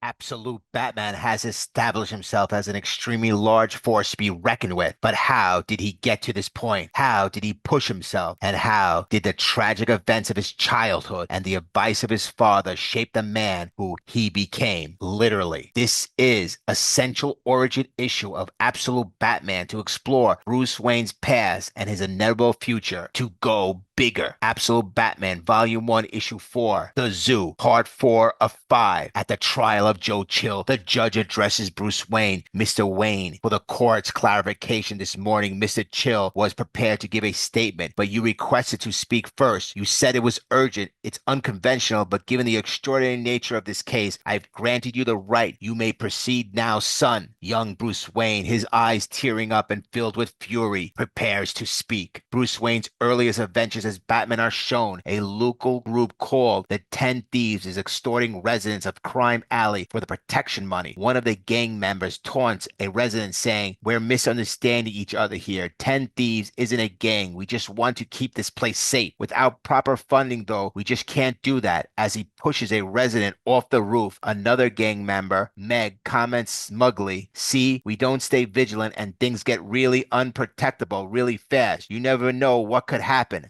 Suddenly, the woman does not fall to the ground but is thrown back onto the roof. The gang is confused, but behind them stands the Batman. Shortly after returning to Gotham from college, Bruce Wayne has fashioned a costume design to make him look like a vampire. It includes glowing red contact lenses, a voice distorter, fake fangs, and extendable metal claws on his gloves. Using fear as weapons, he hisses and screeches while attacking the gang members, intimidating them with his monstrous appearance. Batman bites one of the 10 thieves, Brody, with his prosthetic fangs and slashes another with his claws. A third member starts shooting, but Batman's bulletproof cape protects him. He retaliates by kicking one thief and backhanding another. He strikes the gunman in the neck, disarming him, and picks up the gun. He overpowers all the gang members and finally confronts their leader, Raph. Drawing the gun, Batman points it at him, leaving the leader at his mercy. The first version of Batman leans heavily into vampiric persona, using fear and supernatural effect to terrify his enemies. Unlike later iterations, this Batman is unafraid to use a gun, much like the classic Batman did for a time. He fully intends to use it on the 10 Thieves leader, Raph. As Bruce prepares to pull the trigger, his mind flashes back to a childhood memory. He remembers working on his entry for an engineering competition. The design was inspired by bats, which he found intimidating but powerful. His initial design for the project was a massive bridge intended to help people in distressed areas by allowing parachute drops and easily assemblable. Young Bruce explained to his father that Bridges' intimidating appearance was intentional, meant to project strength and make those inside it feel safe and protected. His father, however, questioned the approach, saying, "I just wonder if intimidation is really the best strategy for a place in need." Bruce, eager to defend his work, insisted, "It's strong. I tested it up to 30 pounds. I'll make people feel safe." His father smiled and said, "Great job. I'm proud of you. Good luck with it, son." This moment stayed with Bruce, shaping his evolving philosophy about fear, strength, and protection. Batman hesitates, lowering the gun as a wave of self-awareness washes over him. He looks at Raph trembling before him and then at the weapon in his hand. This is all wrong. Batman mutters to himself, his voice filled with doubt. "What are you doing, Bruce?" The realization strikes him like a jolt. He's become the very thing he vowed to fight against. Bruce returns to the garage he is using as his temporary headquarters, his mind racing with doubt and determination. He stares at the costume and the gun symbols of his current approach and throws them into the drum filled with fuel. The flames consume the items, casting flickering shadows across the walls as he watches them burn. "It's just theatric," Bruce mutters to himself, pacing the face paint, the voice distortion, the silicone fangs loaded with paralytic, and the gun. These scare off street criminals, but they're not enough. He clenches his fist, frustration etched on his face. "These are the most desperate. Even if I scare off the 10 thieves, others will take their place. No, it's not enough. Batman needs to do more. Think bigger." Bruce turns to his workbench filled with prototypes and blueprints. His voice steadies and he resolve hardens. "So build him, Bruce. Build him bigger." The Batman does not kill. He is relentless in how he deals with criminals, using fear and intimidation to subdue them, but he draws the line at taking a life. He refuses to become like the very criminals he fights against. Batman is not the judge and executioner. He seeks justice, not vengeance. Bruce decides to instead shut down the pipeline of illegal guns and drugs into the city from Florida known as Orange Blossom. Special as the items are smuggled abroad, produced truck usually carrying citrus fruit. The OBS is run by the Maroney and Falcone crime families who are enmeshed in the city's business community and have contacts in the GCPD, making them untouchable. Bruce says they are just too damn large to take down. Using his detective skills, Bruce tracks a gun shipment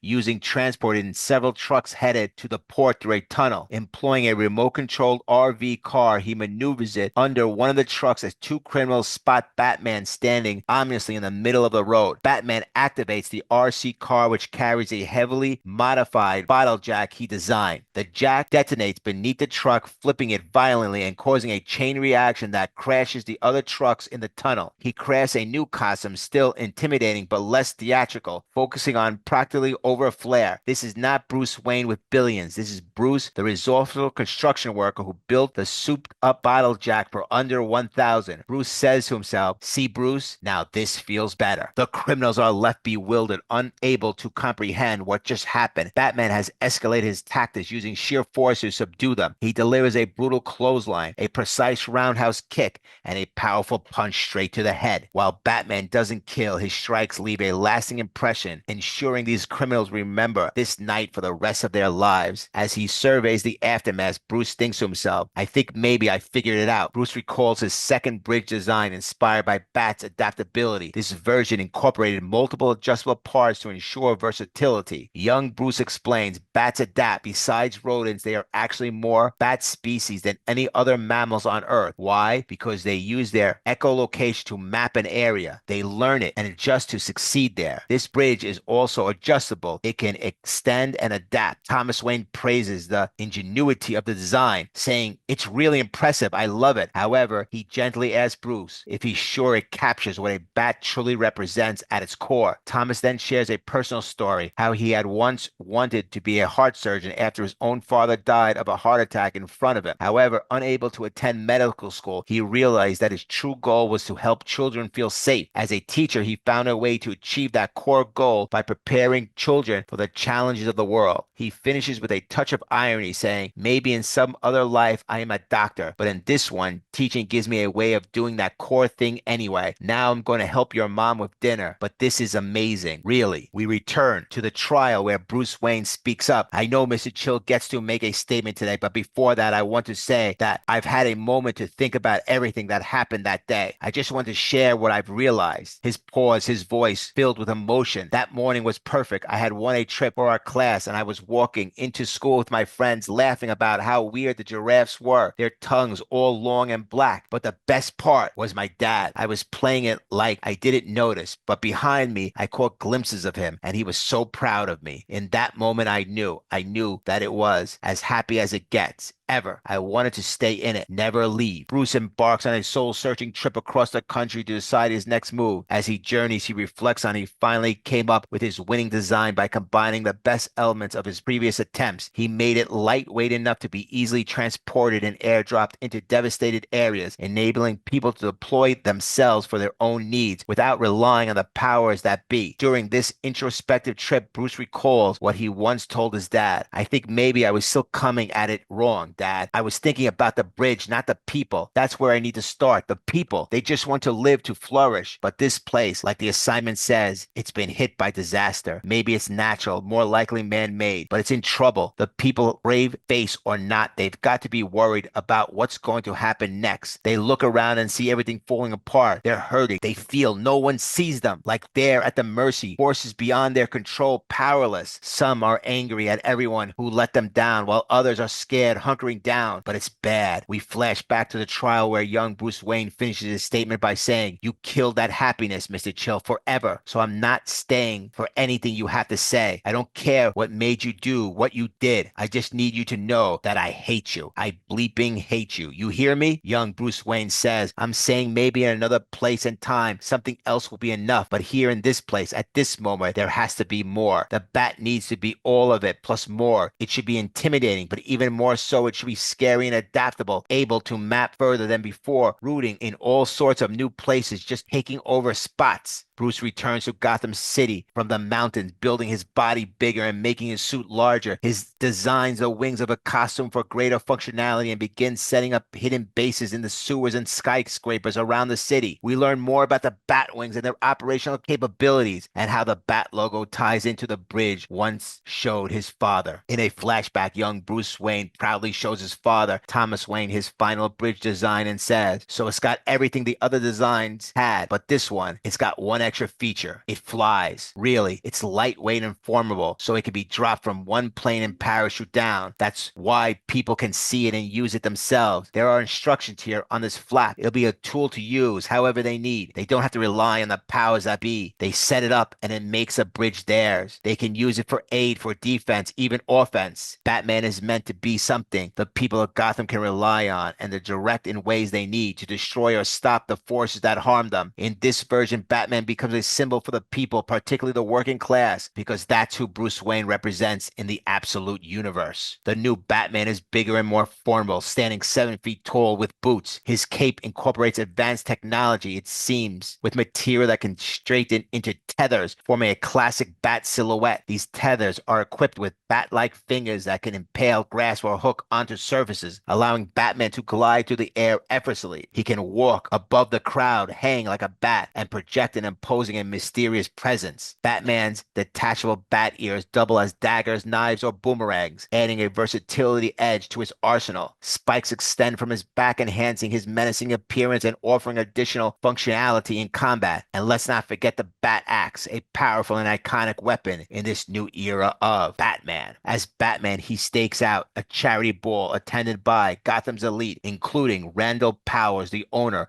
of the trucking company the Maronis and the Falcones use to smuggle goods into the city. Although Powers publicly denies any knowledge of criminal activities involving his vehicles and expresses support for stricter guidelines to prevent such misuse, he is privately lobbying against the passage of such laws. Batman thinks to himself, the annual dance for better Gotham Charity Ball, Gotham's finest mingle, while youth dance groups from different neighborhoods compete for prizes. Me, I'm here for him. Randall Powers, the billionaire trucking tycoon whose fleet the Maronis and Falcones were using. On the news, he played horrified when I exposed the operation, vowing to support new regulations for his trucks. But I hear him lobbying Max Money, head of the GDOT, against tighter transit laws, promising campaign funds. It takes everything in my body not to bust through the skylight and plant him on the dance floor. Instead, I keep listening. I listen to Jackson Ellis, the EPA chief, back dealing with William Acme, one of Gotham's biggest polluters. I hear the politicians who promise to bring factory jobs back to the heights, groveling for donations from an automation giant. I listen to all of you, so many who are supposed to be protecting this city, who could help so easily, but instead you choose not to. You choose to stay up here laughing and eating like there's anything left for the city to feast on. No, you devoured it years ago and you ate well, and that's left now are bones. But I hear you, every last one of you. I've got GCM ears hidden beneath the dance floors, picking up every word, not to mention thermal coil rigged to flash heat and light up the room to 150 degrees in a second, just hot enough to make you sweat, to make you dance for once, even if only for a moment. You think no one can touch you up here in this mad little kingdom of yours, at the top of the world? Well, enjoy it while it lasts. Powers, I'm coming for you. A GCPD helicopter flying overhead spots Batman, and he swings away into shadows. As he disappears, we flash back to the past where young Bruce Wayne says it even has a secret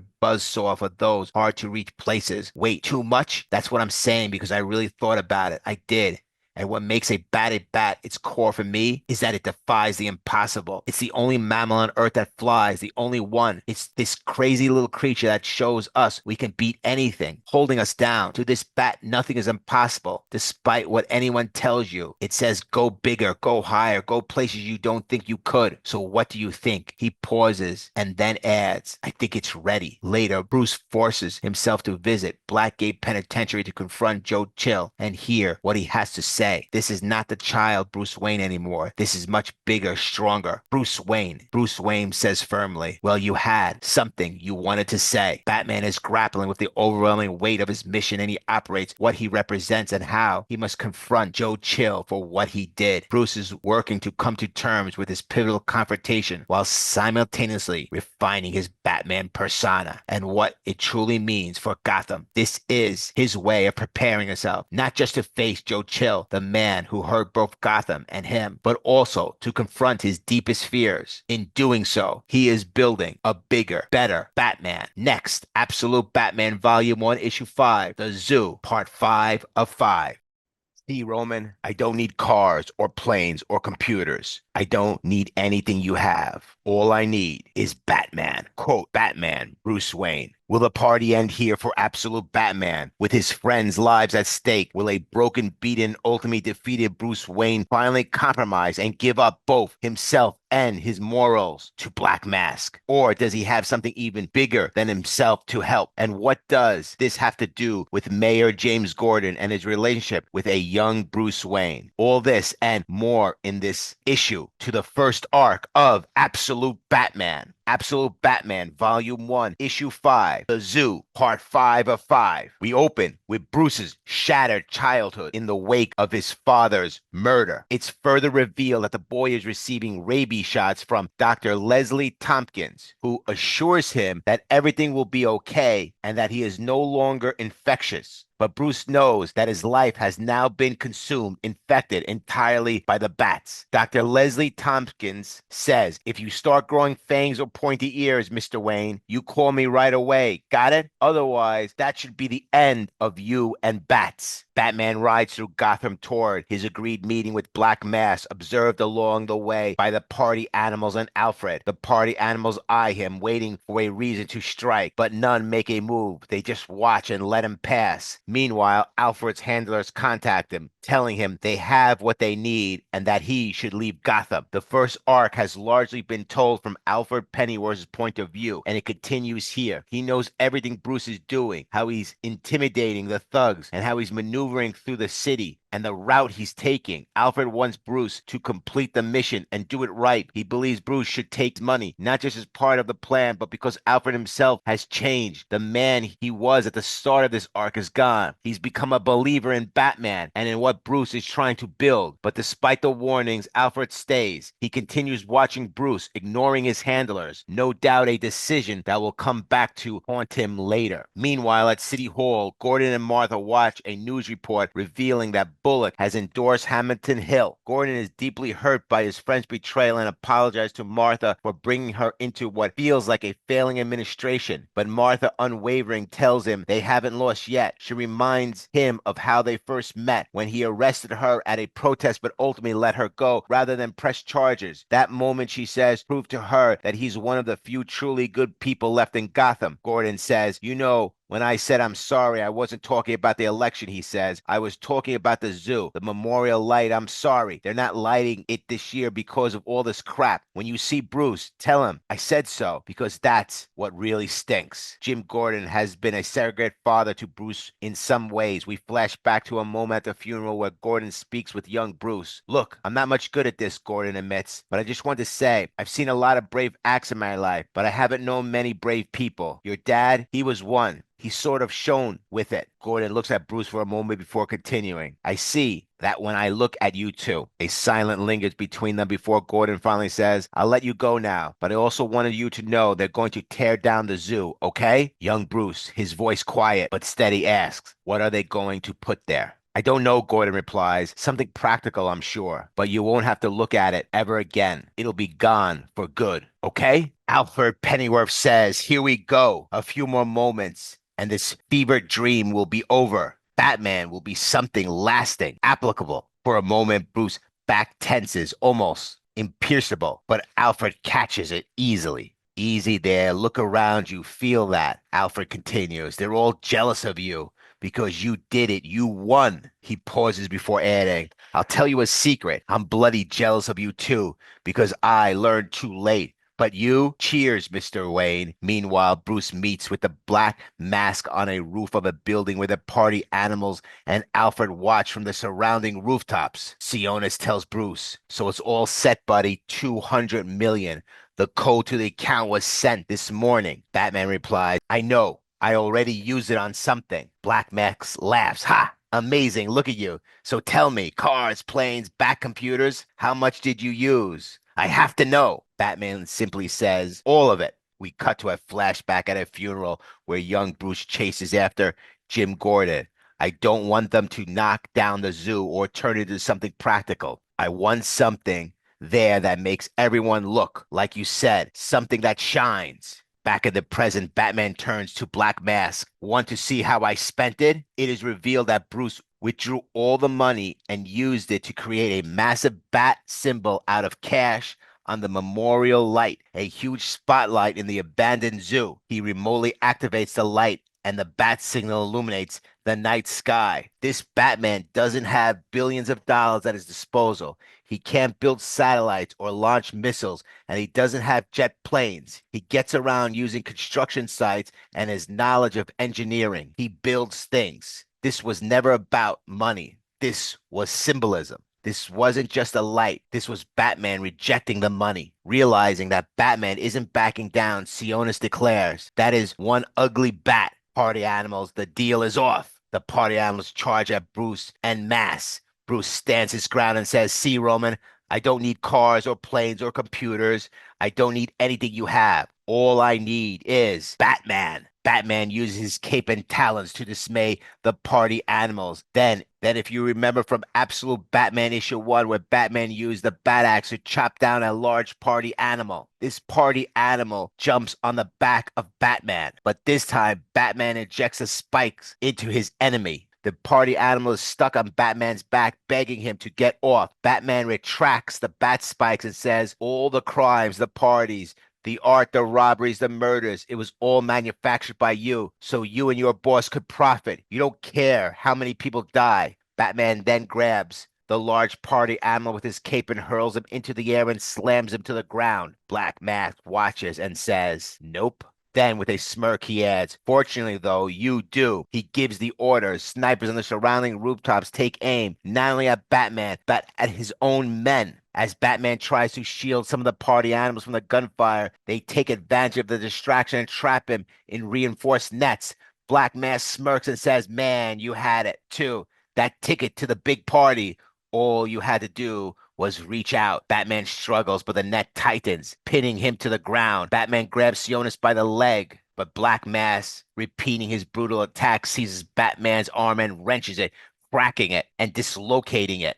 Through gritted teeth, Batman growls, I have just what I wanted. Everything you set up here, everything you confess to, it's already at every news station in Gotham. Black Mass scoffs, shaking his head. My God, you actually think you achieved something here, don't you? Above them, the bat signal made from the burning cash flickers and begins to fade as the money turns to ash. One of the party animals, the girl, grabs one of Batman's detachable bat ears, its razor-sharp edge glinting in the firelight. Without hesitation, she stabs him repeatedly. Sionis sneers, watching Batman bleed. He really thinks that burning the cash, exposing truth is going to inspire people. He thinks he's the hero. Sionis learns in close, grinning. I hate to tell you, pal, but you're not even the main character. As Batman struggles, the girl party animal doses him in fuel, a flickering lighter in the other hand, ready to burn him alive. The party animals beat and stab Batman relentlessly before setting him on fire. Flames engulf him as the kid girl party animal grins, watching him burn. Black Mass smirks. The only hero in this story, Batman, is money. Dr. Benjamin seizes Batman's battle axe, gripping it tightly before swinging it with full force. The blade slams into Batman's face, sending him hurtling over the rooftop. The party animals gather at the edge, watching as Batman plummets. Above them, the bat's symbol. His last act of defiance fades into the night, disappearing into the darkness. Bruce manages to slow his fall with a parachute, but still crashes hard to the ground and starts fleeing on foot. The GCD spot him and give chase with tanks and attack helicopters. Barbara Gordon follows him into the parking garage and hits him with her squad car. She gets out and points her gun at him as he climbs into the manhole. Barbara says, stop or I'll shoot. Bruce simply tells her to shoot him. As she lowers her weapon, he disappears underground and she radios in that she lost him. Black Mass speaks directly into Batman's hidden camera, delivering his nihilistic philosophy to the people of Gotham. Hello, Gotham. My name is Roman. A little about me. I grew up on a pig farm, humble beginnings. I know one of my job was killing the pigs when the time came. I used a captive bolt pistol 5-inch pin right to the head. Most times it was just thunk, down they went. But once in a while, on a rare occasion, the pig would have this spasm, not of pain, of joy. It was wild. It would let out this moan, shiver, and even smile as the blood spurted from his head. I learned later this only happened if the pin hit just right, a deep enough to strike a little spot in the brain called the hedonistic hub, the main pleasure center, and the only happened if the pig didn't tense up, if it just relaxed and accepted it. If it did, the hub would flood its brain with total, unchecked pleasure, a split second of ecstasy, right at the moment of death, which brings me to this moment because come on, we all feel it. The big guys, they killed the world long ago, and yet they keep us all slaving away, promising it's still alive. Admit it, you can barely pay your bills while money makes money. You drag your recycling to the curb while they ride in private jets, tearing the sky apart.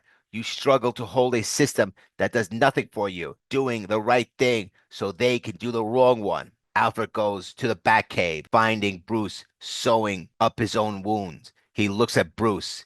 his expression filled with concern, and tells him, "You have no idea what you've done."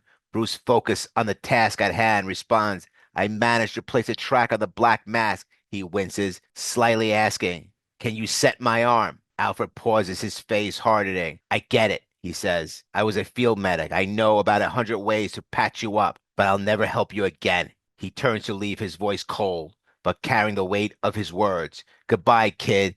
Just know that what's coming next is on your head." Roman continues, his voice dripping with menace as he addresses Gotham. "All those ideals, those dreams you were toiling over, they're dead. Progress is dead. History is dead. Truth is dead. So how about we all just admit it? It's dead and relax so the pin can hit the sweet little spot. Let's all live in that one split second of ecstasy, feast on the giant scraps. And because Batman turned down this invite, I'm offering it to you all. Hundreds of millions of dollars, all up for grabs.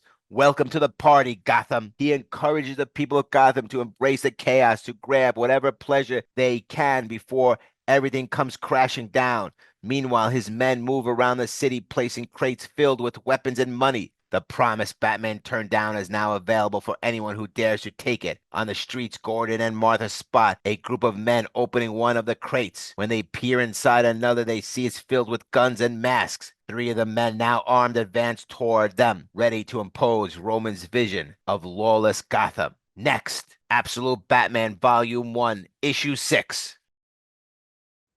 "Tell me again how I don't matter." I love it. Quote, Batman to Roman Sionis. Bruce Wayne, a young man who has built his entire life on leveling up, on becoming a bigger man than both his enemies and the obstacles that stand in his way, will have to break down the Black Mask and his gang of party animals. Will he be able to do this without the help of his unlikely new M16 ally, Alfred Pennyworth? And how do his childhood friends Edward, Enigma, Waylon Jones, Harvey Dent, and Oswald Cobblepot, among others, play a crucial role in Batman's legacy as Gotham's vigilante? Absolute Batman's first story arc, The Zoo, concludes with this larger-than-life story while introducing a few new elements to come in Arc 2. Absolute Batman Volume 1, Issue 6, The Zoo, Part 6. The report on the news announced that Roman Sionis is dropping crates filled with masks and firearms across Gotham City, trying to rally people to join his party animal reign of violence. Everyone watching is urged to stay inside and lock their doors for safety. Bruce stumbles into Croc's gym, where Waylon is guarding the entrance from the party animals. Seeing Bruce in such a state, Waylon asks, "Bruce, what happened to you? Did the party animals do this?" Bruce, battered and bruised, turns to him and nonchalantly replies, "Because I'm Batman and I need your help." Bruce Wayne grew up alongside many of the individuals who would later become part of his infamous rogues gallery. Among them are Edward, Enigma, who will become the Riddler; Harvey Dent, known as Two-Face; Oswald Cobblepot, the future Penguin; Selina Kyle, who would take on the mantle of Catwoman; and Waylon Jones, who will become the monstrous Killer Croc. Bruce is having a sleepover with his friends, laughter filling the room until the joy is shattered. Joe Chill appears and murders Martha in front of the children, causing Bruce to jolt away from the nightmare. He finds himself alone, no friends by his side, only the lingering presence of his mother in his mind. Bruce longs for warmth of friends and family, for a life where he feels safe, but deep down he knows he can never truly have them close, not with the looming shadow of Batman and the darkness that his mission brings into his life. Out on the street, Martha Wayne tries on one of the masks and sees the vast sums Black Mass is offering for act of violence, including $1 million for killing Gordon. A group of gunmen demand the crate, and Jim tells Martha to run while holding them off with his own gun, but she refuses to leave him. Meanwhile, Julia Pennyworth is abducted from her train as it is attacked by the party animals. Julia Pennyworth is an elementary school teacher in Gotham City and the estranged daughter of international spy Alfred Pennyworth. Bruce reveals his secret identity to all his friends. They are enraged that he kept the secret for him, except for Eddie, who claims he worked it out weeks ago. Despite their anger, they agree to help him save the city. Eddie's Riddler system determines that the party animals network is too big to be taken down, but the local server for Gotham can be be crashed. Bruce realizes that the server must be on Sionis' yacht, and Ozzy flies him out to it in his single-engine plane, even as he angrily berates Bruce for lying to him. They reach their boat, but Ozzy warns Bruce that he barely has enough fuel to return to Gotham and cannot stay behind for him. Bruce replies that he's not asking him to and dives out. Bruce lands on the yacht directly on top of Sionis' DJ, Dr. Benjamin. He puts a life jacket on Benjamin and wordlessly throws him over the side. Kiddo, another one of Sionis' inner circle who is either a child or a little person, attacks Bruce with a knife. Bruce simply lifts him up, put a life jacket on him, and literally drop kicks him off the boat. Sionis' third companion, a bikini-clad woman known only as Sweetheart, simply jumps off the side of her own accord, and Bruce throws a life jacket into the water after her. In this universe, the Waynes are the complete opposite of wealthy billionaires. Thomas Wayne was once a long-haired member of a grudge band far from the corporate elite. As Martha flips through old photos, she smiles at memories of their younger days. Thomas, with his wild hair, Bruce's first steps as a baby. Then she stumbles upon a picture of Bruce and all his little friends, their faces filled with joy. But Bruce hates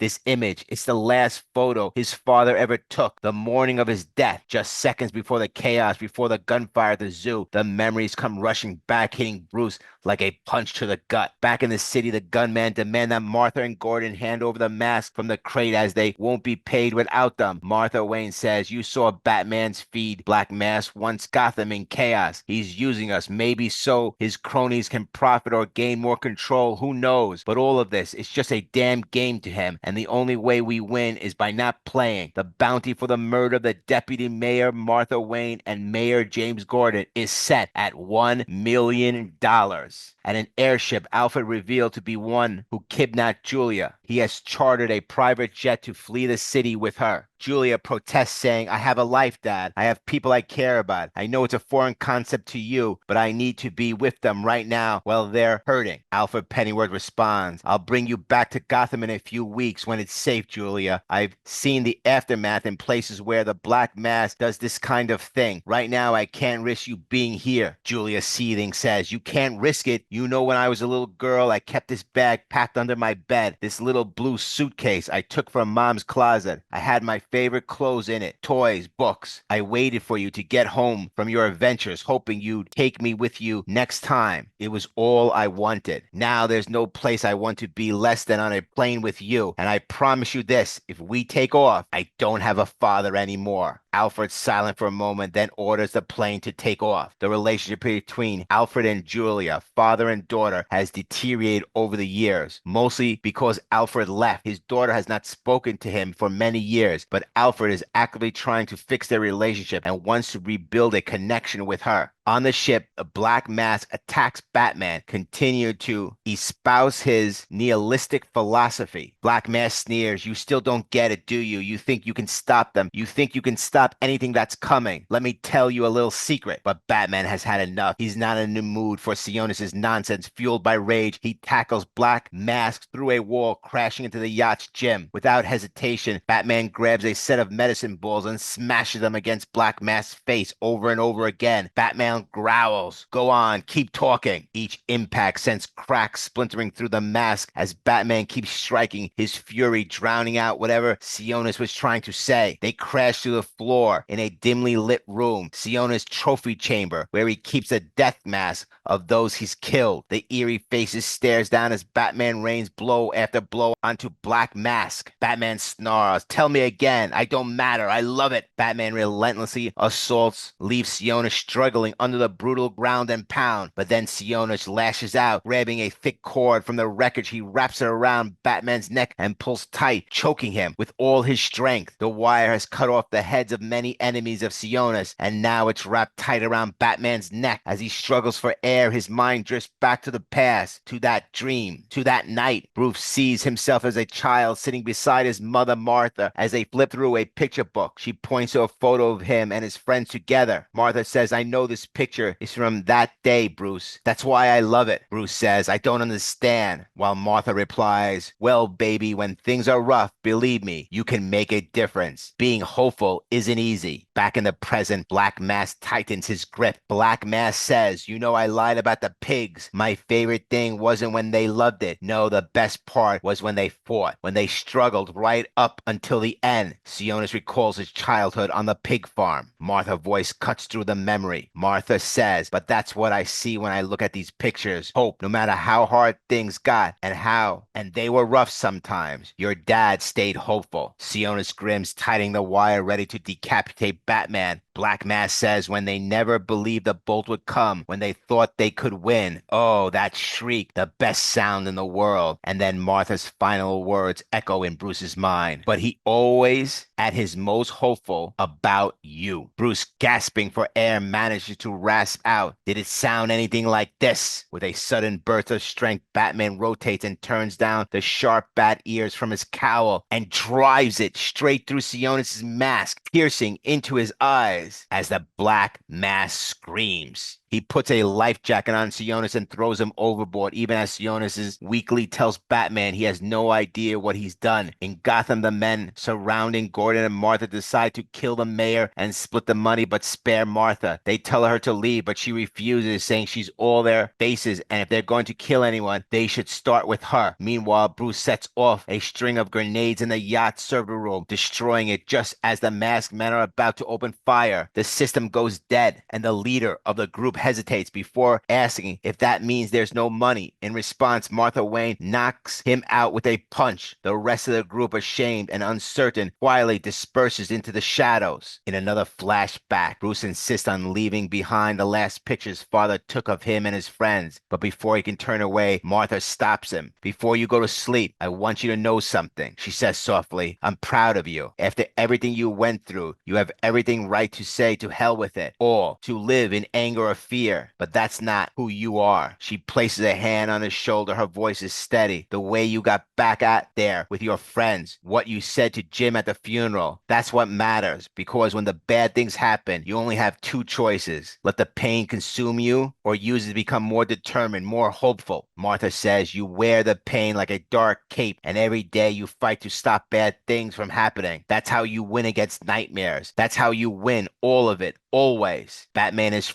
thrown from an exploding yacht, his body flung into the air before crashing into the dark waters below. Unconscious, he sinks. Just as the depths threaten to claim him, he lands on the roof of the submerged Batmobile. The vehicle's emergency systems engage and it rises to the surface. The cockpit opens and Alfred climbs out, pulling Bruce inside. As he begins tending to his wounds, he mutters, if I'm sticking around, so are you. Alfred Pennyworth had abandoned his daughter, neglecting her for years. They were estranged, and now he longs to mend what was broken. But despite everything, Alfred did not abandon Bruce Wayne. He did not turn his back on Batman or the mission they built together. He returned, not just for Gotham, but for Bruce. He came back for Batman. Somewhere else in the world, a Joker, his skin bleached white and his veins tinged green, undergoes a disturbing medical procedure, a transformation from multiple infants. Without this procedure, the Joker's appearance changes drastically, his usual ghostly pallor fading, making him appear more human-like. But when he skips the treatment, his skin remains its unnatural palish white hue. His assistant approaches with an update. Black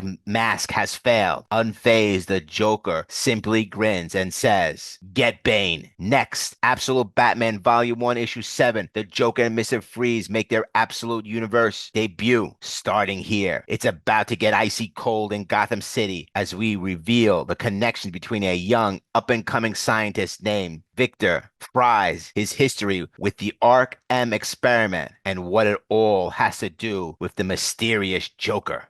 The ice births monsters. Mr. Pennyworth, quote, Victor Freeze Jr. It's about to get icy cold in Gotham City as we reveal the connections between a young up-and-coming scientist named Victor Freeze and his history with the Arc M experiment. Absolute Batman Volume 1, Issue 7, Absolute Zero, Part 1. We go to Tasmania in a moment from the past where we see a father and son driving through the wilderness in a jeep. The father tells his son, "To the land of ice we go." Exciting, right? Not much further now. There's even more to see inside the glacier. I know it's hard to believe, but the ice on that mountain holds more life inside it than this whole rainforest. You won't believe your eyes, Victor. Then, noticing something is wrong, the father asks, "Victor, what's wrong?" We see young Victor Freeze, eyes starting to bleed. 1 month after the party animals attacks, Hamilton Hill has defeated Jim Gordon in the mayoral election and placed Gotham City under martial law, ostensibly to protect the citizens from Batman, Wayland, Killer Croc, Harvey, Two-Face, Eddie, the Riddler, and Ozzy, the Penguin, gather in Crime Alley for a memorial to Matches Malone, another guy from the neighborhood who they used to hang out with as kids. Wayland asked if anyone knew what Matches had been doing recently and who saw him last. Bruce, who none of them have seen since he attacked the party animal's yacht, appears and says he knows how Matches died. Bruce Wayne says, "I was the last person to see him." A week earlier, Bruce had reached out to Matches, a skilled forger, and asked him to create fake documents so he could infiltrate the work crews building Arc M. Although not explicitly stated, Matches' erratic behavior and emancipated appearance suggests he was a drug addict. They met in secret and Matches handed over the documents, then revealed that he had already snuck onto the worksite himself and had spent the past week observing things from the inside. Matches told Bruce that RM already had prisoners, even though the facility was still under construction. He claimed to have evidence, photos, and videos saved on his phone. But before he could show Bruce anything, Matches suddenly collapsed, bleeding from every orifice and his pores. He died on the spot, the victim of what appeared to be deadly biological weapon. Bruce's friends are shocked to hear this, and he tells them that he just wanted to know the truth and promises he will get justice for Matches. He tries to leave, but Wayland stops him and says they need to talk about Batman. Bruce says that he should have kept them out of it, but they point out he has used their skills and knowledge to help him in the past. He still insists on going it alone after what happened to Matches, but Wayland tells him that if he stays on his current path, he will die. The information on Matches' phone include a list of scientists who consulting on the Arc M project. One of the names on the list, Victor Freeze, is the head of the company called V-Corp, which is headquartered in Gotham and whose office is drawing enough power for 10 city blocks. 3 days after Matches' memorial, Batman suddenly stops mid-glide above the streets of Gotham. The GCPD, Gotham City Police Department, using advanced surveillance equipment provided by Black Mask, quickly detect him. As Bruce dodges incoming fire from police predator drones, he receives a call from Alfred, who has been investigating leads in London. Alfred informs him Matches' death was caused by a bacteria, one that doesn't exist in any known medical database. Bruce ends the call as he finally arrives at V-Corp. It's snowing and Bruce is standing with his old friends. Bruce says there's nothing left to say. "I should have kept you all out of this, all of you." Harvey responds, "Let me ask you something. Was it for Batman when you clerked with me?" Waylon Jones adds, "And trained with me." Oswald chimes in, "And slummed it with me." Finally, Edward Enigma says, "And studied with me." Funny, Bruce, it looked like you did keep us all apart when it came to Batman. Bruce had drawn on each of their talents and skills to shape the Batman without ever letting them in fully. Bruce cuts in, "Enough. Look at what happened to Matches. I won't ignore it. We all know why he turned out the way he did." We see a photo of Matches standing alongside the others, always on the edges, never truly part of the group, but somehow still connected. Harvey says, "Wayland's right, Ozzy. It's time. We need to deal with this. Lay all the cards on the table." But Bruce shakes his head. "No, it's time for you to get out of my way so I can get back to work." Bruce enters V-Corp posing as a city engineer named Pennyworth. He makes his way to the CEO's office, where one wall showcases massive blocks of ice containing prehistoric animals frozen inside. A man in a V-Corp jumpsuit enters and he introduces himself as the director. He seems to accept Bruce's cover story and invites him to examine the unusual specimens on display, mentioning that Victor and Nora Freeze were avid collectors of the strange. Bruce asks if Victor and Nora still oversee operations at V-Corp. The man responds, "In a sense they do," and presses a button on a desk. A shutter lifts, revealing Victor and Nora Freeze, frozen in a massive block of ice. The man then then reveals his identity, Victor Freeze Jr. This is what they would have wanted, he says. They love the ice. Bruce asks what V-Corp actually does, noting that there are almost no public records about the company. Victor replies that they cryogenically freeze the terminally ill, preserving them until a cure can be found. Bruce follows up asking if anyone has ever been successfully revived. Victor answers, I was. He explains that his parents treated a childhood illness of his with cold therapy. As Victor turns to face his frozen parents, Bruce seizes a moment to discreetly search the office. Believing Victor is distracted, on the desk he spots a vial containing a sample of frozen prehistoric bacteria. Meanwhile, Victor continues speaking, his tone growing darker. He recalls how his parents told him the freezing process would feel like peaceful sleep, but in truth, he felt everything. The pain, he says, was excruciating. As he speaks, his skin turns an icy blue and his eyes glow red. Bruce turns around to find Victor looming over him. The ice bursts monsters, Mr. Pennyworth, Victor says coldly, just like me. Now, to the land of ice we go. Victor grabs Bruce's face. Bruce's veins begin to darken and turn blue where Victor touches him. Next, Absolute Batman Volume 1, Issue 8, Absolute Zero, Part 2.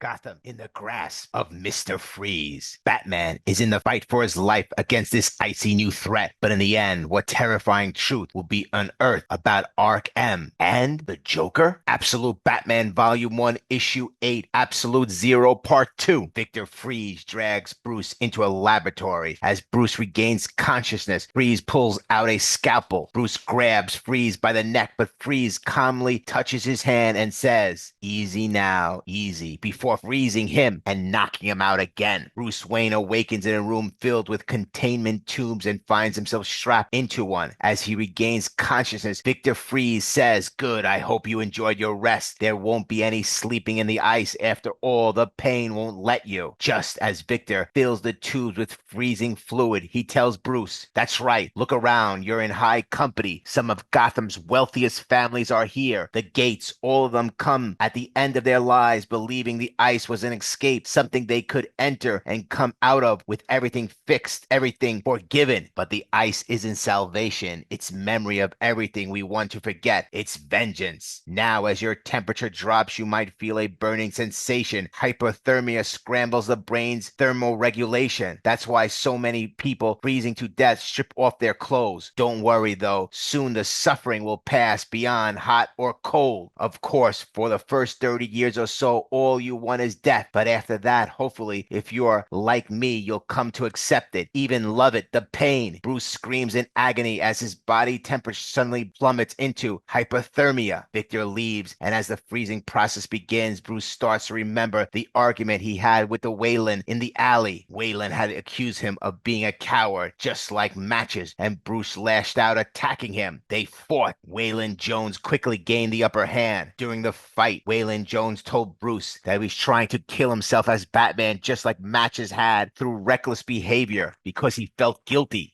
for being the last kid that Thomas had pushed into the bat enclosure before he was shot. Bruce blamed himself for Thomas's death. Wayland Jones kicked Bruce to the ground and told him that Matches had left the guilt eat him alive until there was nothing left. Then he looked Bruce in the eye and asked, are you in the same place Matches was, Bruce? Bruce thinks to himself, every single cell shrieks. There's no room for anything else anymore. No feeling but this, no thought but this. I am nothing but agony. The tank is filling, the liquid getting colder, running out of time. Reach, have to hurry. Skin on fire, cast breaking down, temperature plunging, burning up, only get a few tries. Burning, freezing, down to one last chance. With a final surge of will, Bruce breaks out of the containment tube using a hidden batarang. Gasping, trembling, but alive, he pulls himself free and begins to change into Batman. Victor Freeze is on a call with his employer. Victor reveals to his boss, the Joker, that the freak snow is artificial. The snow crystals are embedded with genetic markers that allow them to retrieve DNA profiles from anyone they touch. They already have data on 92% of Gotham's population, and the number is still climbing. Suddenly, Batman charges into Victor's office, kicking the door down with explosive force. Knock, knock, it's Batman, and he attacks Victor with a flamethrower. We we get a brutal fight between Batman and Mr. Freeze. Batman thinks to himself he's fast, and your body temperature can be above 96 and still be hypothermic. Blood feels like slush. Mr. Freeze moves with terrifying speed while Batman, still weakened and sick, struggles to get up. Batman continues his inner monologue. He's too fast for you right now. Slow his ugly ass down. Batman grabs his flamethrower and scorches Mr. Freeze's face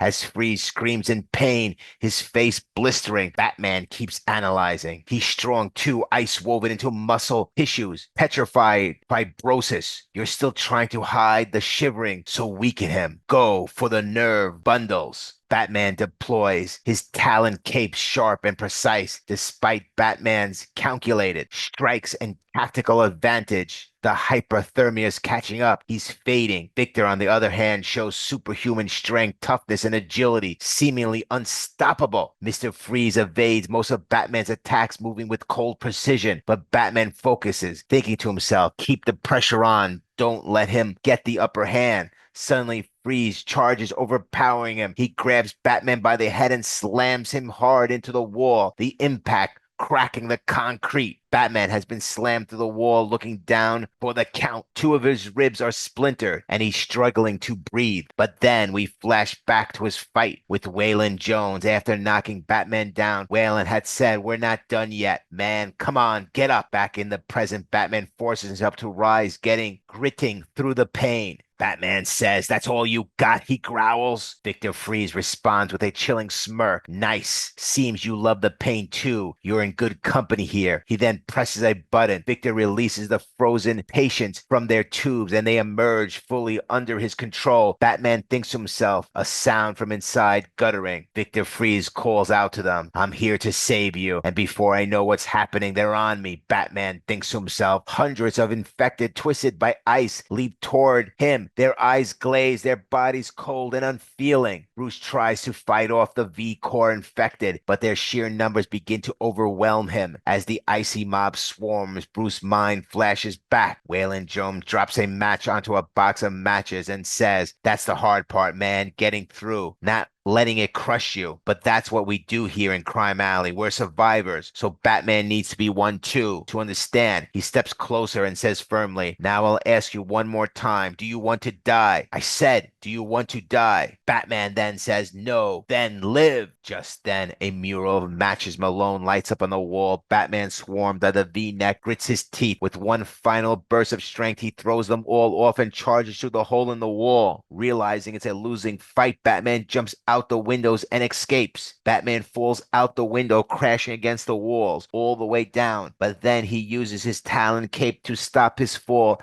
as he hooks into the wall. Hanging upside down like a bat, he calls Waylon, but gets his voicemail. He leaves a message. "Listen, there's something in the snow and something bad. Call the others. I'll fill you in." Waylon, "You were right, and I just want to say thank you." However, Waylon does not get the message. At the door of his gym, three men in suits knock him unconscious and take his blood. They test it, determine he is a perfect specimen, and then carry him off to Arc M. Next, Bane in Absolute Batman, Volume 1, Issue 9. An all-new Arc M starts here. The latest development in saving the derelict and despondent of our society is a facility known as Arc M, a fully operational institution that has played a rather sizable part, on purpose or not, in the creation of evil, and it's active. So when Bruce tries infiltrate it and distill its secrets, a new villain from Gotham City arrives to deal with the problem. An old adversary of Alfred's, a man known only as Bane. Absolute Batman, Volume 1, Issue 9, Abomination, Part 1. In neutral, by Alia, the leaders of the warring Middle Eastern nations, Iraq and Kandak, meet for a historic peace conference. After a century of war, during which generations of their people have perished, including members of both leaders' families, they have grown weary of the endless conflict. Determined to bring it to an end, they sit down for face-to-face negotiations. The talks are successful. They reach a mutual acceptable agreement and plan to announce the peace deal the following day. However, as they prepare to leave the hotel room where the negotiations took place, they notice blood seeping from beneath the floor. When they open it, they are met with a terrifying sight. A massive man stands before them, masked with tubes snaking into his body. Bane. He tells them that one of them will die and the other will take responsibility for the murder in order to reignite the war. The leader of Kandak stands defiant, but Omar, the leader of Kurak, agrees, choosing to save his own life. Without hesitation, Bane crushes the Kandik president's skull with one hand, killing him instantly. He turns to Omar and instructs him, tomorrow you will publicly order an escalation of hostilities. As Bane leaves, he receives a call from his employers, JK Holdings, with new orders. Go to Gotham City. In Gotham, it has been 2 weeks since Waylon Jones went missing. During that time, Batman has been waging a one-man war against the city's underworld in search of him, leaving nearly the entire Maroni and Falcone gangs hospitalized. We are introduced to Dick Grayson, an EMT we know as Robin, who is fed up with the carnage Batman has been unleashing on the streets. Since none of the criminals know anything about Wayland, Batman decides to seek answers from the other side of the law. He contacts Barbara Gordon through a communicator built into the mask he once abandoned, a mask he chose to keep rather than turn in as evidence. Batman asks her to find out where Wayland is, and Barbara is able to pull up a police file on him. They meet at Gotham Zoo, where Barbara asks why he came to her. Batman replies simply, because you're a good cop. Barbara then reveals that according to the file, Wayland was arrested and imprisoned at Ark M, supposedly for breaking curfew. Bruce meets with his friends and Alfred, sharing what he has discovered, and they all agree it makes no sense for someone to be sent to a maximum security prison for such a minor offense. Harvey adds that the city has already seized Wayland's properties through eminent domain, which implies they never expected him to leave Ark M.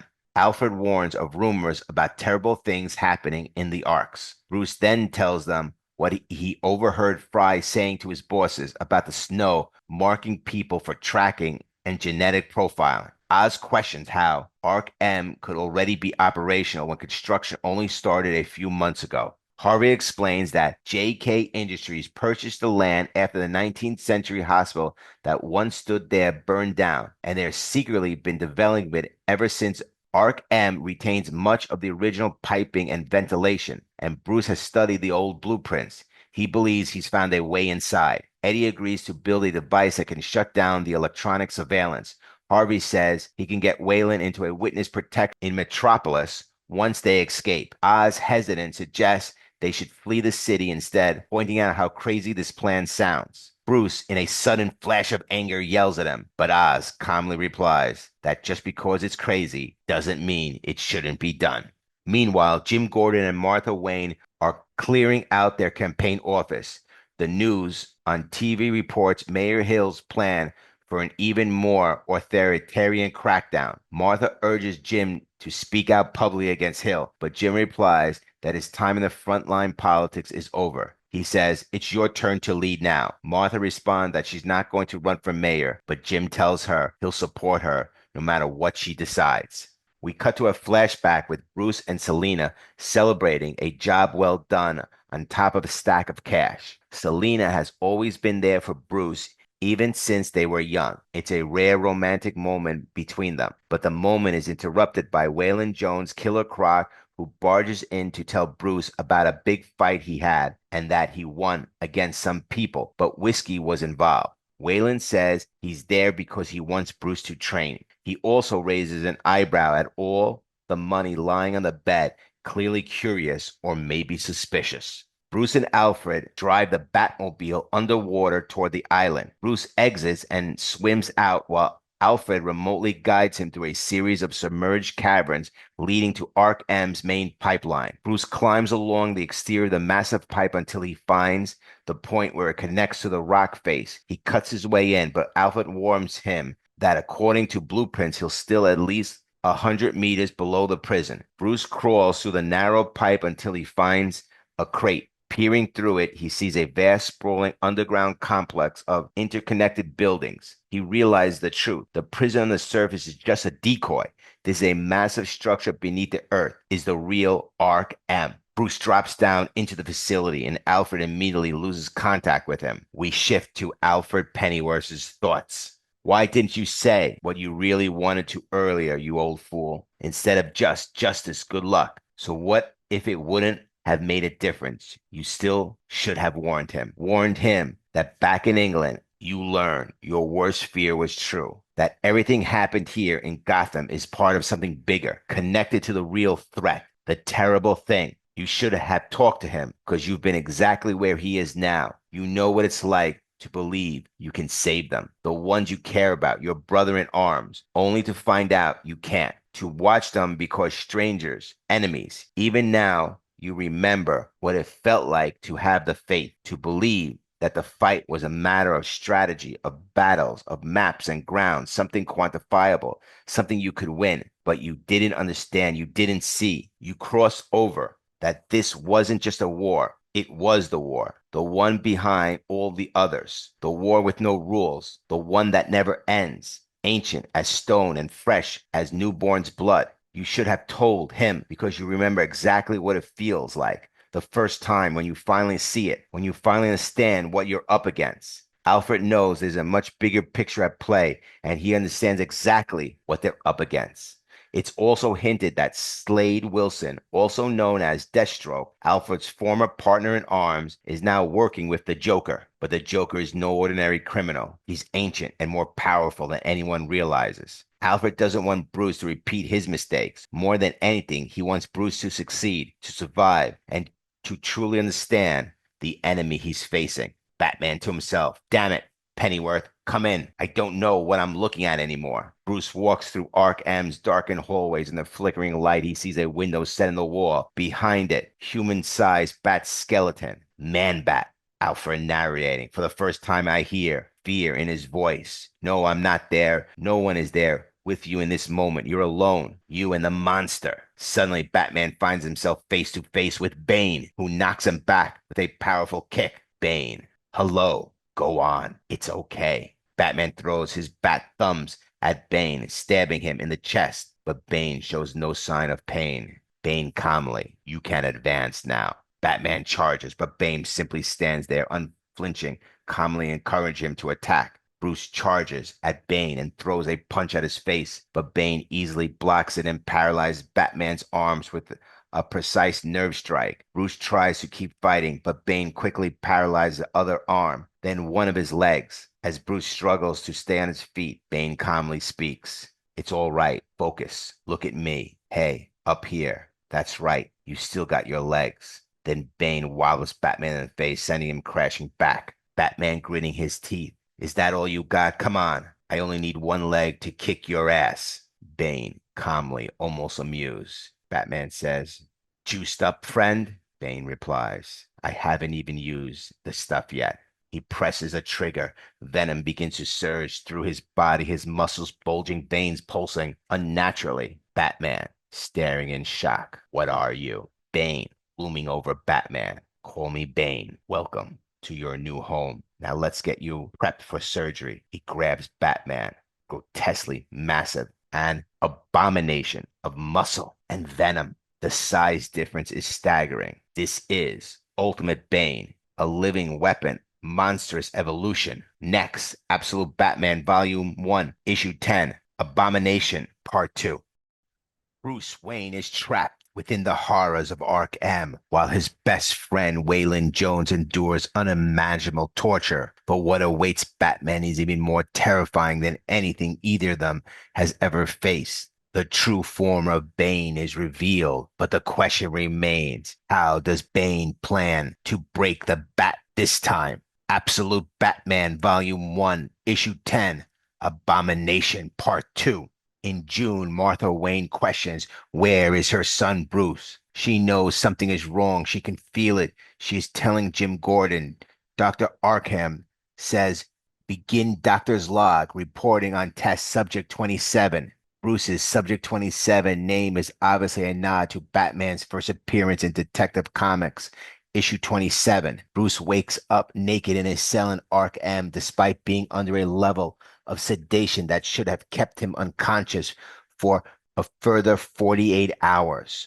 Although the doctors removed multiple weapons surgically implanted throughout his body, such as tear gas pellets, acid pellets, explosive pellets, sedative pellets, hallucination pellets, a full lockpick, blow darts, finger blades, and more. They missed one crucial item, a lockpick hidden in the roof of his mouth. He removes it and uses it to pick the lock on his cell. He runs through the dark corridors, passing a giant egg inside a glass-fronted cage labeled Hellfern Experiment. Hellfern, known as Dr. Death in the main DC universe, has enhanced himself with his own bone growth formula, transferring into a powerful beast. Bruce enters a section of the prison called the Clay Biome, clearly referencing the villain Clayface. The floor appears to be made of multiple people crushed together, their grasping arms reaching out and restraining him. As he struggles, Bane appears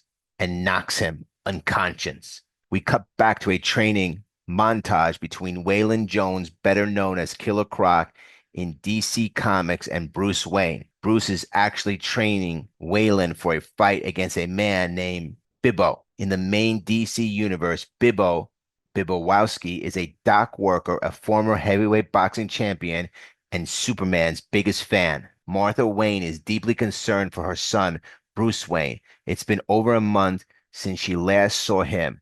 She confides in Harvey Dent, expressing her growing fears. Meanwhile, Dr. Arkham continues her log. 45 days later, Bruce appears despondent. He barely moves and refuses to eat, very different behavior from the other test subjects.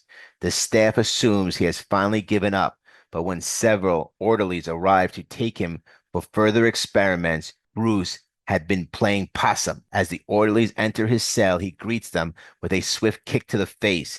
Then, shockingly, he produces makeshift knuckle dusters crafted from his own broken teeth. Using acid extracted from his feeding tube, he burns the face of another orderly. Dr. Arkham, continuing her log, notes, perhaps most impressive was what he did with his latrine. After collecting a large amount of guano and urinating on it for weeks, Subject 27 was able to create a highly flammable compound, not unlike primitive gunpowder, then blows out the wall of his cell using this handmade explosives. He runs past the same glass cage, but the egg inside has now cracked open. Taking a different route, he reaches a sheer wall, which he climbs up. At the top of the wall, Bruce discovers a forest known as the Isley ecosystem. As he moves through the twisted trees, he notices something horrifying, human eyes and mouths embedded in the trunks. Suddenly, vines ensnare him from the shadows. A group of humanoid figures emerge, one of them hissing, the green once out. One creature lunges at Bruce, spewing tendrils from his mouth that force their way into the orifices on his face.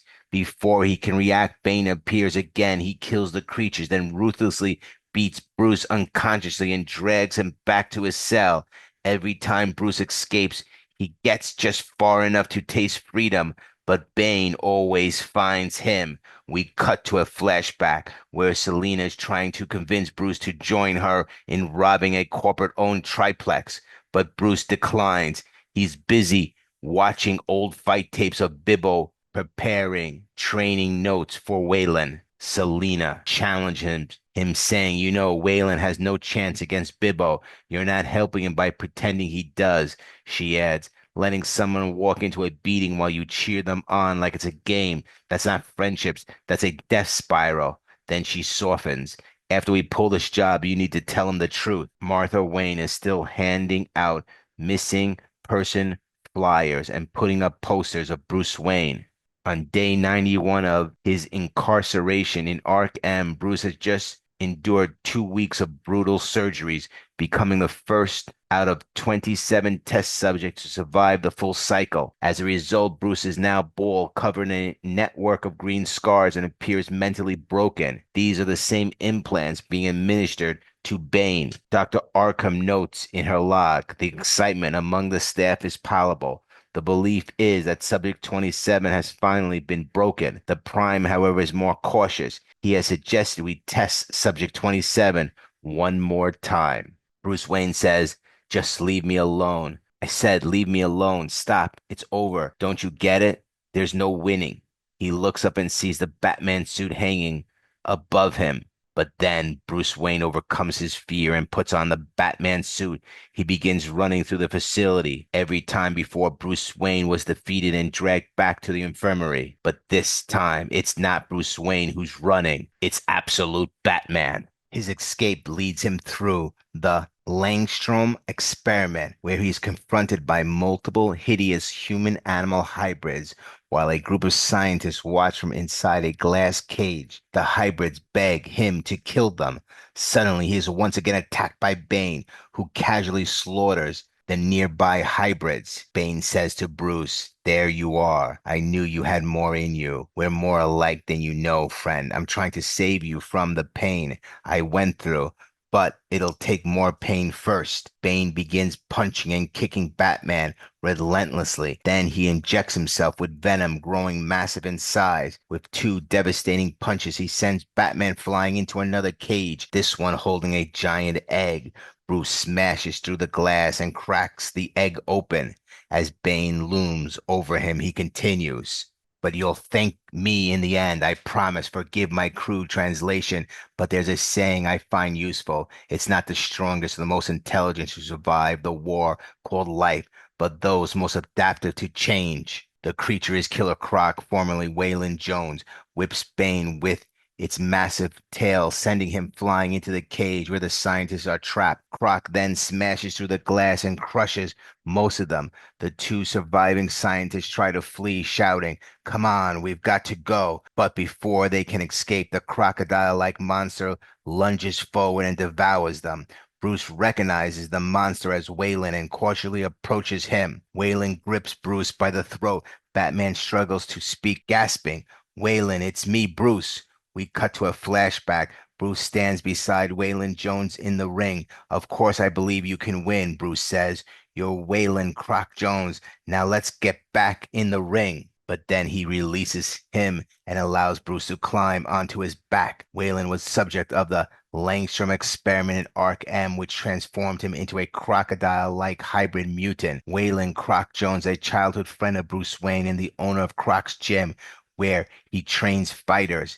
Bane says, I was saying it's not the strongest or the most intelligent who survive this war called life, but those most adaptive to change. Xenophon, Corinthian, Athens, circa 400 BC. Time for you to change, little man. Batman responds, shove it up your ass. That's a Batman quote now. Killer Croc roars, and Batman leaps onto his back, scrambling up the rocky wall into the sewer tunnels. The lead researcher, Dr. Arkham, steps out and asks Bane, excited for the final phase? Bane replies with a calm grin. Very excited, Dr. Arkham, because now I finally get to break him. Next, Absolute Batman Volume 1, Issue 11, Abomination, Part 3. Learn the origin of Bane, what drives the muscle-bound behemoth, and how did he arrive in Gotham? Absolute Batman Volume 1, Issue 11, Abomination, Part 3. Bane returns from Arc M to Gotham. Alfred Pennyworth notices this and bitterly reflects to himself how he should have warned Batman about Bane, told him who and what Bane truly is. Alfred thinks to himself, I should have warned you. I tried. I almost managed it. We were in the Batmobile crossing the bay to that terrible place, and I started to tell you about him. But when you turned to me, I just froze. Instead, I wished you good luck like an old fool. The truth is, I was afraid, maybe just afraid of naming him, of making him real, of conjuring him up. But now he's here and he's coming for you at this very moment. Wherever you are, kid, I'm sorry. This is what I should have told you that night. It's the story of Bane and how he breaks your back. Bane was born on the war-torn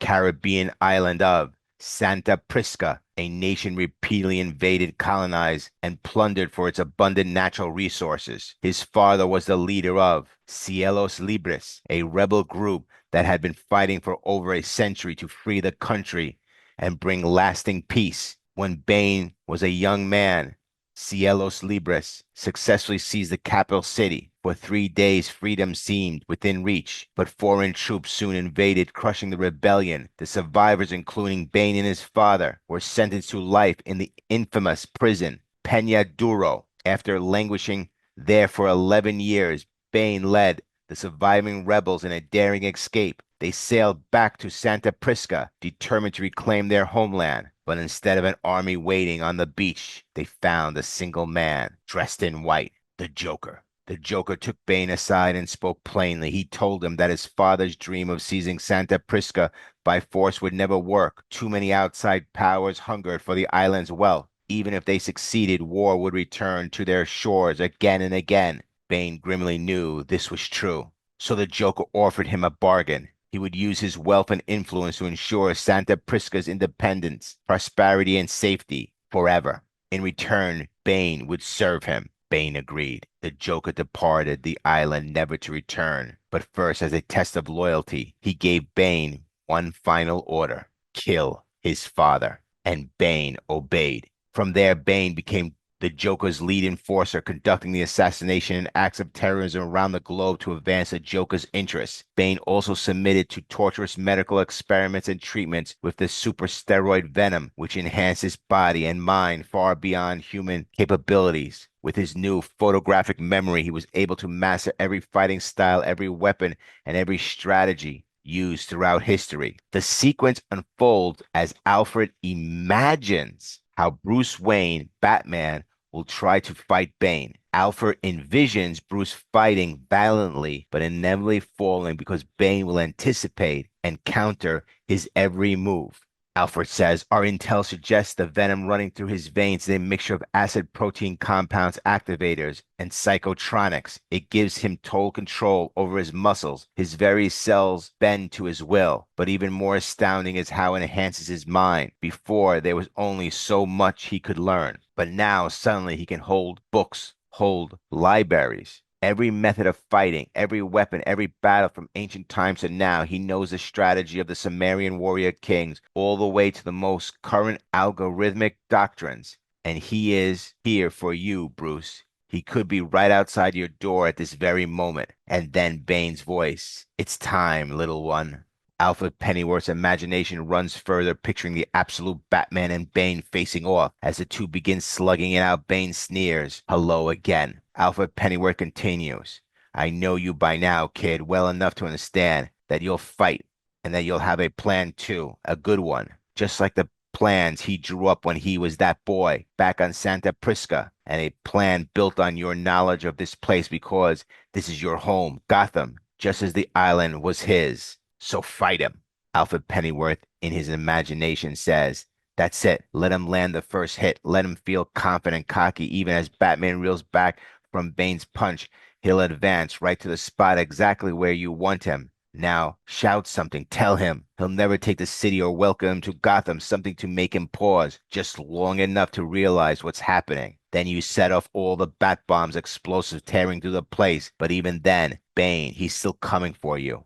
Bane throws a huge roundhouse punch, dropping absolute Batman to the floor as blood drips from his mouth. Batman grips his battle axe, but as Alfred imagines, there's no plan of attack. He hasn't studied, no strategy, doesn't know. But more than this, he knows you, because he was you when he was that boy on Santa Prisca, fighting with all his heart, planning, building, strategizing. For what? Peace? No more. Bane lifts absolute Batman by the neck, holding up the battle axe in his other hand. Bane takes the battle axe and chops off Batman's hand, then the other. Bruce is left with no hands. Alfred Pennyworth thinks to himself, he has become the bird from my vision so long ago. Not his father's white shell, but the terrible burning thing from that night in the jungle. The white skull bird. Now, years later, I finally understand. I know what that bird was, the creature that appears in almost every culture across time. The Bennu in ancient Egypt, the Fenghuang in China, the firebird,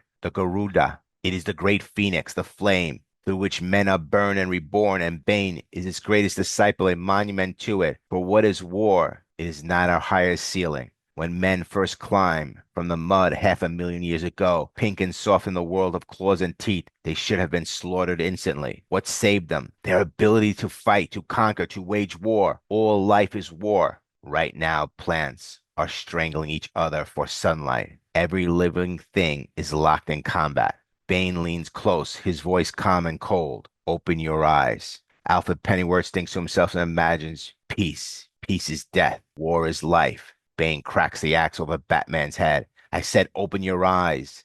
Bane growls. Alfred continues in his mind. So look up, Bruce. What do you see? Because it isn't a bat. It never was. He then imagines Bane delivering Batman's broken body to the Joker's doctors to perform the same procedures on Batman that they did on him. Something he has done before with other opponents who proved especially skilled. How Bane would make the same offer to Bruce that the Joker did to him to accept the power of the Venom and become the hero Gotham needs to make it gleaming and bright as Santa Prisca became. Alfred Pennyworth continues his thoughts and says, now and then, Bane returned to Santa Prisca to see his family. The island is prospering, his children walking to school without fear, as his men and women riding electrical bikes to work, students sitting in cafes laughing. An old couple walks holding hands. They smile at him when he passes. His wife and children, they run to him when he comes home because they know even if they don't understand what he is or what he does, they know he has made this place thrive. This is the story. I should have told you, kid, because it's a story they want for you. It's what he's offering you to become the hero Gotham needs. However, Alfred also knows this wouldn't work, he thinks. But for it to work, you have to break it, or rather choose to break, like he did. You have to break your own back and offer it up. You won't, though, will you? You're still out there somewhere unbroken for now. I know it, and he knows it too. That's why he didn't go for your door. Instead, he went to theirs, because he knows the real way to break you is by breaking them. Bane sets his sights on Bruce's friends, aiming to shatter him through their suffering. In Gotham, he tracks down and corners Eddie, Harvey, and Oswald. Bane will not confront Batman directly. He did not open the doors to fight Bruce Wayne, Batman. Bane will break Bruce by breaking those he cares about. Next, Absolute Batman, Volume 1, Issue 12, Abomination, Part 4.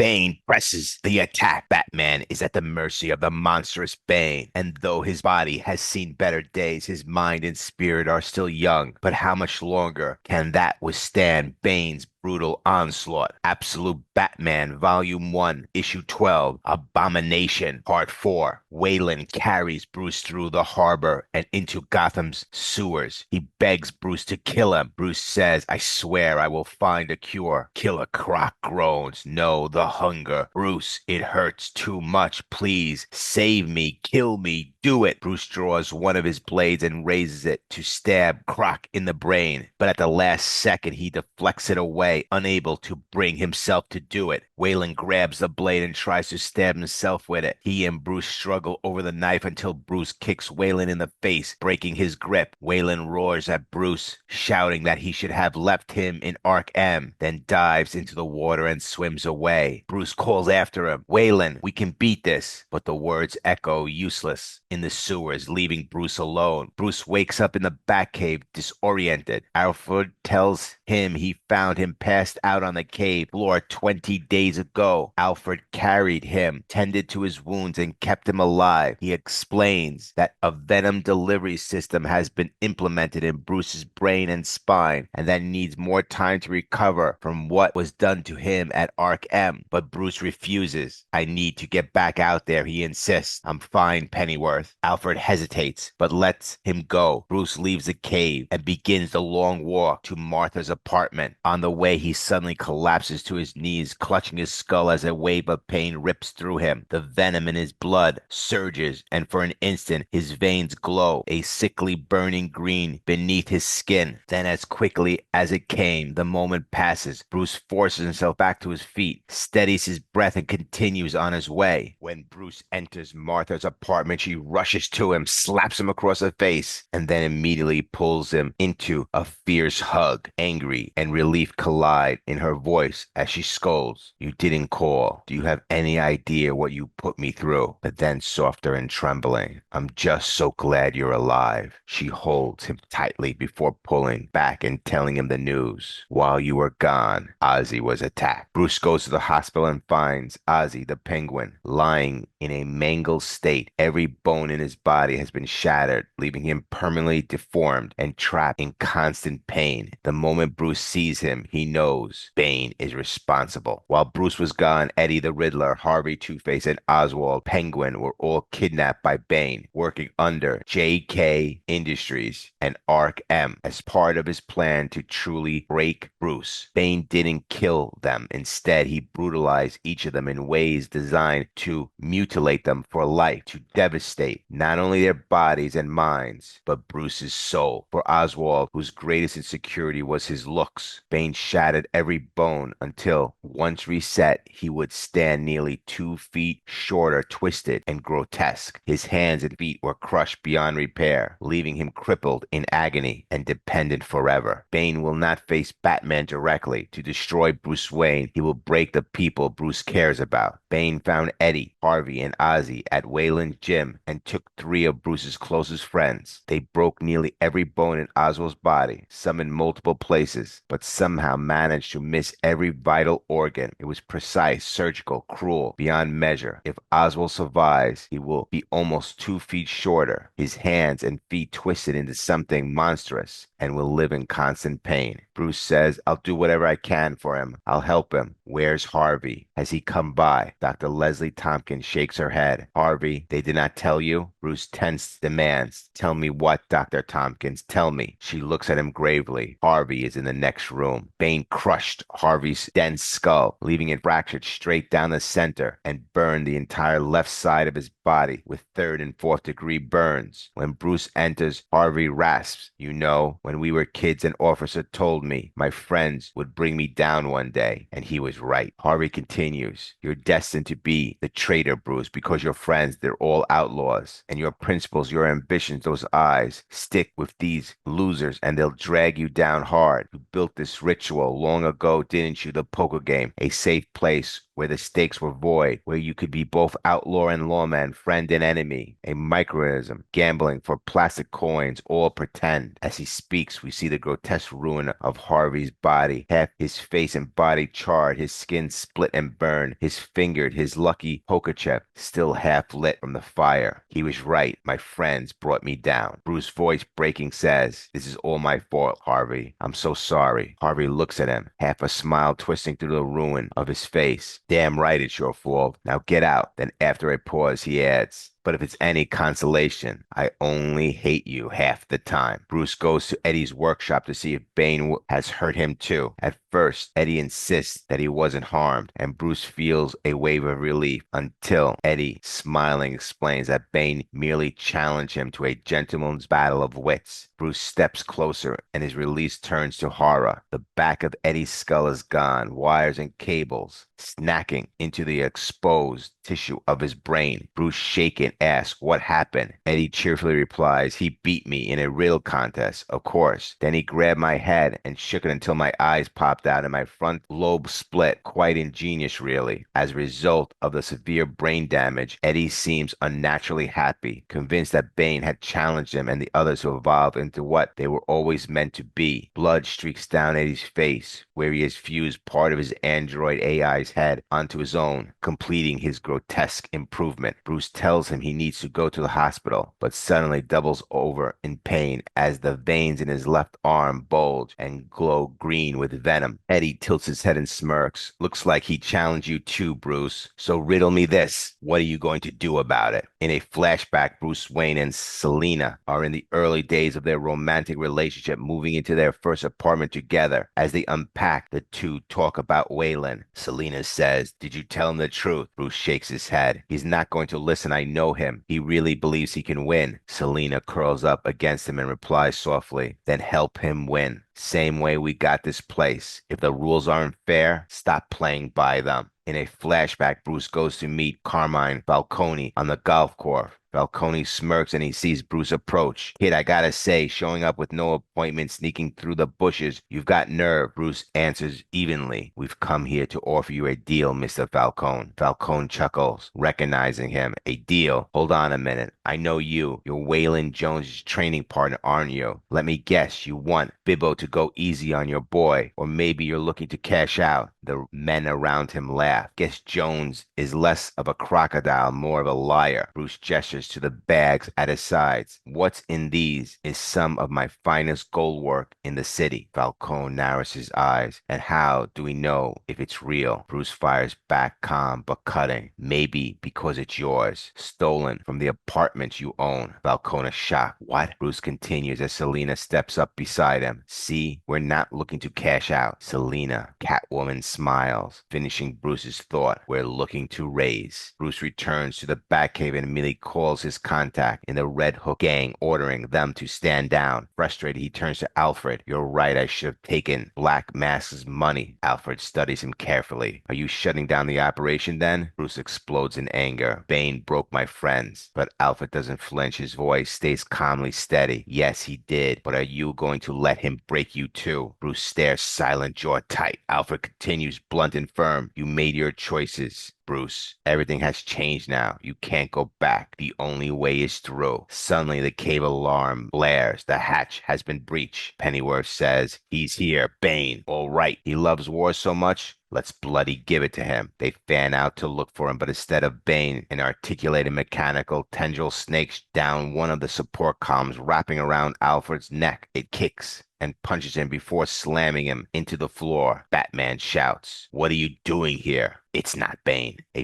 figure wearing a featureless helmet with cat ears dropped down, and Bruce recognized her as Selina, Catwoman. Selina and Bruce had previously broken up, and she left Gotham to travel the world. Though she stayed in touch with her friends in the city, she was aware that Bruce had become the vigilante Batman. When Bane arrived in Gotham, Selina, now fully embracing her Catwoman persona, returned to the city. Catwoman says, well, hello to you, Bruce. Next, Absolute Batman, Volume 1, Issue 13, Abomination, Part 5.